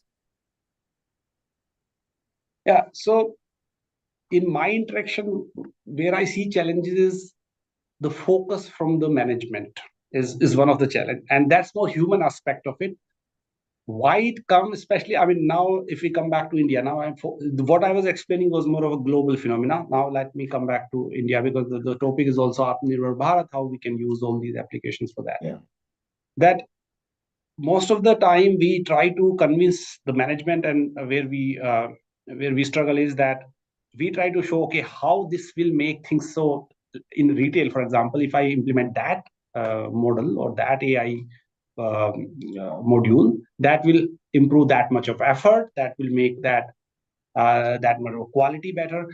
So I think quality part they still understand, but when this comes to effort and optimization of process, most of the time they are afraid, and they take it a little. I mean, some people express it openly, some people don't, but they don't take it so positively because they have enough people there, mostly doing that work, and then it looks like a reduction of their workforce, which is actually not true. What we have seen here also, I mean, of course, the population in India is different and Europe is different, but even here I have seen, and I think same will happen in India. You might have job shifting, as I said, from lower value job to higher value. You will not lose the number of jobs from the AI. So Okay.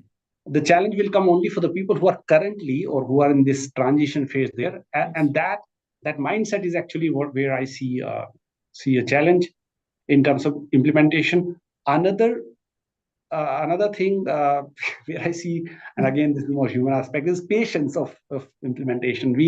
They want to get good results. Now if I say somebody, okay, you are setting up a new startup, we want to build some sensor which will sense a chip, do something like that. They want to get return of investment tomorrow, right, in terms of finances. Yeah. Whereas when I deal with other outside of India, that's not the case. They want to go more strategic way. So that's where, and I can give you it's not a good example, but if you want, I can give you an example which is against my own company. But I mean, we are here to understand. OpenAI, right, which made ChatGPT in 2017, I believe it was 2017. We from Infosys have invested $1 billion into OpenAI. That time nobody was knowing OpenAI. So our CEO said, okay, Microsoft is investing. So it looks like this is what OpenAI guys are doing. At that time, it was an NGO. So it was like or not NGO, it was a non-profit organization. Basically, they were not making profit. Whatever they were doing, and then they were doing it for free. So it was more of a charity you have to give them to do that. And because there was no return immediately, the next year then some of our conservative leaders said, no, why are we doing it? And let's stop it. So we stopped it after some time. But for example, some of the other leaders like Microsoft and others kept doing it. And now OpenAI, I think, came up with this ChatGPT and few other things, and then suddenly the value from the company went much higher, much bigger, and even just the name itself became so bigger. But okay, sometimes human do such mistakes. I'm not just saying that, okay, this was maybe one specific person mistake, but what I'm saying is the mindset. So a little bit of that mindset where we see, okay, we have to look at the bigger picture. We have to see where it will go from next 5 to 10 to 20 years. And we have to plan that way for whether it is manufacturing, whether it is retail, whether it is finance, whether it is even healthcare, anything you can take, right? Especially in India, healthcare. There are challenges in education, healthcare, and all this, where I think AI applications, while today I'm presenting more manufacturing, but there also it makes a lot of sense. Okay, right? Thank you. So that is the battle we have to deal, and that's the seed we all. I mean, you guys are all educators, and I have really respect for all of you, especially you are changing the next generation. That we have to put that seed in the mind of those students that it's not that something you should try just for tomorrow and then it will change. And it's not also about AI. It's a general cultural thing that guys should plan properly, think properly, do it step by step, and the results will be much bigger when you will achieve that. You should plan bigger basically and do it step by step. Planning just smaller something and achieving tomorrow and then being happy is okay sometime, but that's not where you achieve big results. That's what I would say. Sir, I have a question. As we Uh, are talking about manufacturing in India, so most of the people are engaged in small scale or cottage industries. So Yeah. where they are using labor intensive technologies. So they are very short of capital. So how they can utilize the AI technologies or other benefits? They are not highly skilled. Right.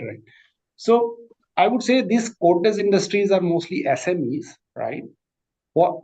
So there are two type of cottage industries, at least if I now go to Indian context. One is part of a bigger industry, but they have delegated the work to these cottage industries, right? So for example, there's a bigger company sitting somewhere across the globe, and this example also we can take that they are making a t-shirt, let's say making a t-shirt, but then there is a cottage industry in India which is actually producing, and they don't have a link because they just outsourced it to them.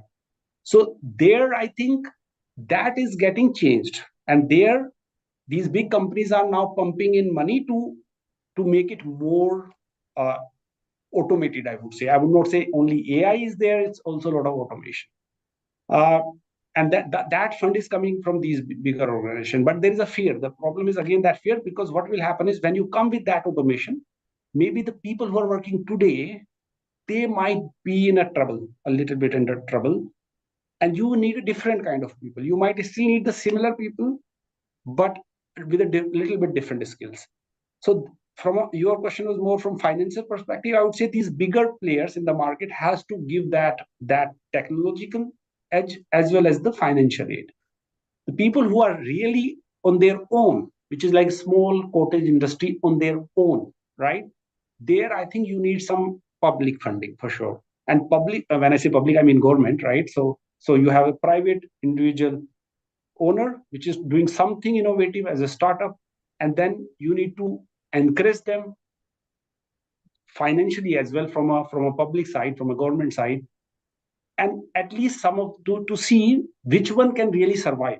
I think in such kind of scenario, everybody will not survive, but some which will survive then will become giant, right? And of course, then they create more jobs, more opportunities, and the economy grows. That's how I think the path would be for especially for Indian economy. So it will be a hybrid approach. I think it's Neha who asked, I believe, or who asked, I don't know.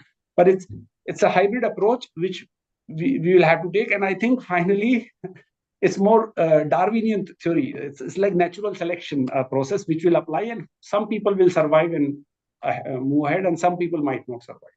But the key would be that we go with this path, because we don't have an option of not going with the path. If we don't go with the path of this AI and automation and this, we will not survive. I mean, these industry anyway will not survive. So with the path, with this new path, some of them at least will be existing, and some might even become big companies. Okay, sir.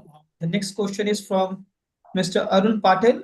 Sir, Kindly go ahead with the question. Actually, just he talked to me, sir. I'm Puneet, coordinator of this FDP. Actually, he is driving, and on his part, actually, I'm reading his question. Okay. Yeah. So the question was like this, that how do we measure the success of our AI implementation in manufacturing industry? Means what are the parameters that we need to gauge the success of AI implementation in manufacturing and retail? Right. So if I understand the question, because there can be two questions. One is, when I implement AI, how do I measure whether this particular implementation is giving me the right result? That is one part of it. Second is, on my whole company or industry level, how much AI I'm using, is that at the right level? These can be two questions. So for the first one, and that is actually some of our partners, this is the deal we have. If I say the example I have given, I say I create an AI platform, it will tell you which products to produce. You don't need a human, and human will just verify, right? The question is, how do I know that your product or your AI solution will be the right one, and it will give me. So the best thing is to measure it against the results. So what you do is you apply that AI methodology, you achieve a result, and then you see the real result. So which means that's the process of learning, right? So you might have real result from the historical data, or you might have real results at that moment because you are just trying it for one season in parallel to the real world. And then you see how far you are. If you are so, and that's the learning part. Then you keep learning until you reach a specific level of percentage of correction. You don't actually implement that in production in the real industry. You run it parallelly. When you reach a level, you say, okay, now I'm 99% correct or 90% correct. And for this particular process, 90% is good enough, for example. There are some processes, like I've given you example of chip making, right? So 99 doesn't work. You have to be 100% correct. Even 99.99 will not work. So depending on your business model, depending on your domain, you will, the only way is you measure it against the result, and then you see how much accurate you are. That's on the step level. On the overall industry level, I think I have shown in one of the slide how much you have to divide your organization into multiple parts and say which part is how much AI I'm using, and then what is at the industry currently, right? For example, I give an example. In online sales, let's say I'm Amazon. I know in online sales, India return of products in India is 20%. Okay. And return rate in Europe is 5%. But suddenly if Europe becomes 5 to 20, I know there is some problem. So return of products, right, in the online sale is what I'm explaining. So, and when I know when I will implement an AI model, my target is that in Indian market, my return of products from online sales should go from 20% to 5%. And then I can clearly see whether it is going or not going, right? So there are always some targets, and you can measure your AI bots or AI models against those targets and then see whether you are on the right path. It is not a single one-step process. It is a continuous process you keep doing, because sometimes you are improving and then suddenly you see, oh, by the way, now it's going down suddenly because something changed in the whole market. So it's a continuous process which you keep implementing and then keep measuring and then deciding, okay, whether you are on the right path and whether you have achieved the target which you have set up for yourself. Yes. Any more queries from the participant sides? You can raise your hand. No query in chat box right now, sir. Okay. Thank you very much, sir, for such a enlightening observation by you. So, so I move a vote of thanks. I've been asked to move a vote of thanks to you, sir. So, and it gives me an immense pleasure to extend a heartful vote of thanks to Mr. Pawan Kumar for taking out his valuable time to share his rich knowledge and experience with us.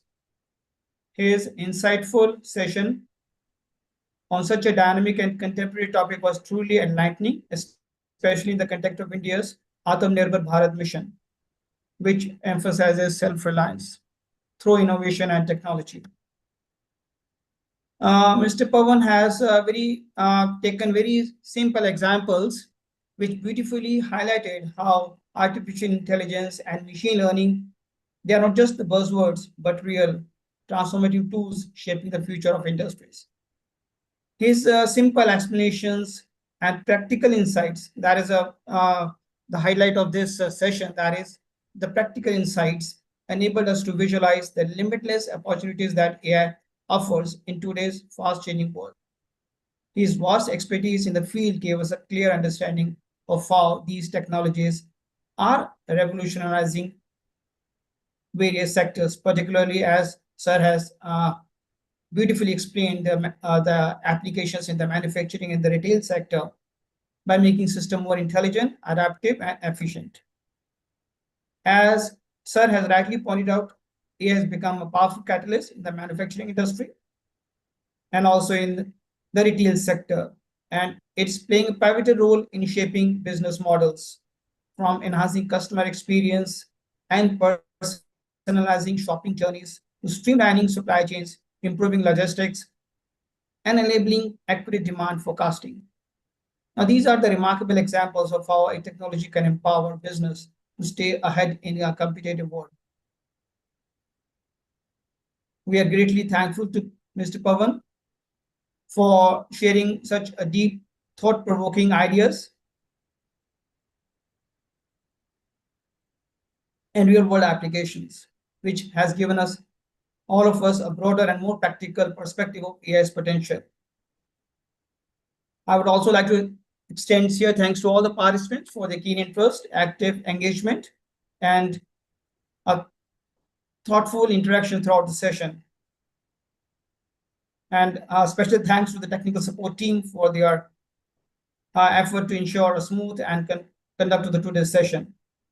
So once again, a very big thank to Pavan sir for enlightening us with your expertise, and to everyone present for making this session a great success.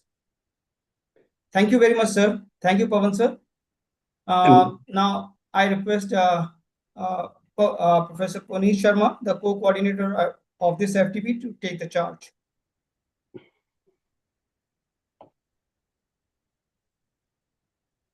Yes, Puneet sir. Am I audible now? Yes, it's Yeah, okay. thank you, Sanjeev Datta sir. So as we conclude this second day of FDP, I, Professor Puneet Sharma, coordinator of this FDP, extend my heartfelt thanks to both the resource persons of today's sessions, dated 14th October 2025. First session, Mr. Amandeep Modgil, Enterprise Architect, KPMG from Australia, and the later session by Mr. Pavan Kumar, ADM, Open Source Technology Units of Infosys, Germany. So really, we are very thankful for you for this insightful sessions engaged by you. And of course, these deep expertise on these emerging AI technologies, their economical impact and potential of AI in Indian context, and of course, the applications of AI in manufacturing and retail, and how AI-powered planning and optimization can build a more resilient and efficient supply chain. So their engaging talk surely will have enriched our participants' understanding and knowledge. Same way, we have two sessions tomorrow. One session starts at 6 p.m. as usual, and it is on deploying AI models on cloud platforms. And the resource person for that session is Ashish Mehra, Manager, Solutions Architect, AWS, New York, USA. And the second session is on strategic implementations of AI and data sciences solutions. And this session will be engaged by Saranga Vijayratnai from PLC, Sri Lanka. So once again, very thankful to all the participants and of course the resource persons, sir. So I see you also tomorrow, sir. I also want to take 2 seconds to say Of thanks course, sir. a lot Of course, to sir. all of you, especially it's very late in India. I think it's still not so late for me. So listening this, and if you need any help after in the real industry for anything for you guys or for your students, I'm always available. So I've shared my phone number, my LinkedIn profile, and WhatsApp to the organizing committee. So I'm always ready to help whatever I can to any faculty member or any student. So thanks a lot for all your time. And it was really nice interaction with you guys. Thank you. Thank you. Thank you. Thank you. Thank you very much, sir.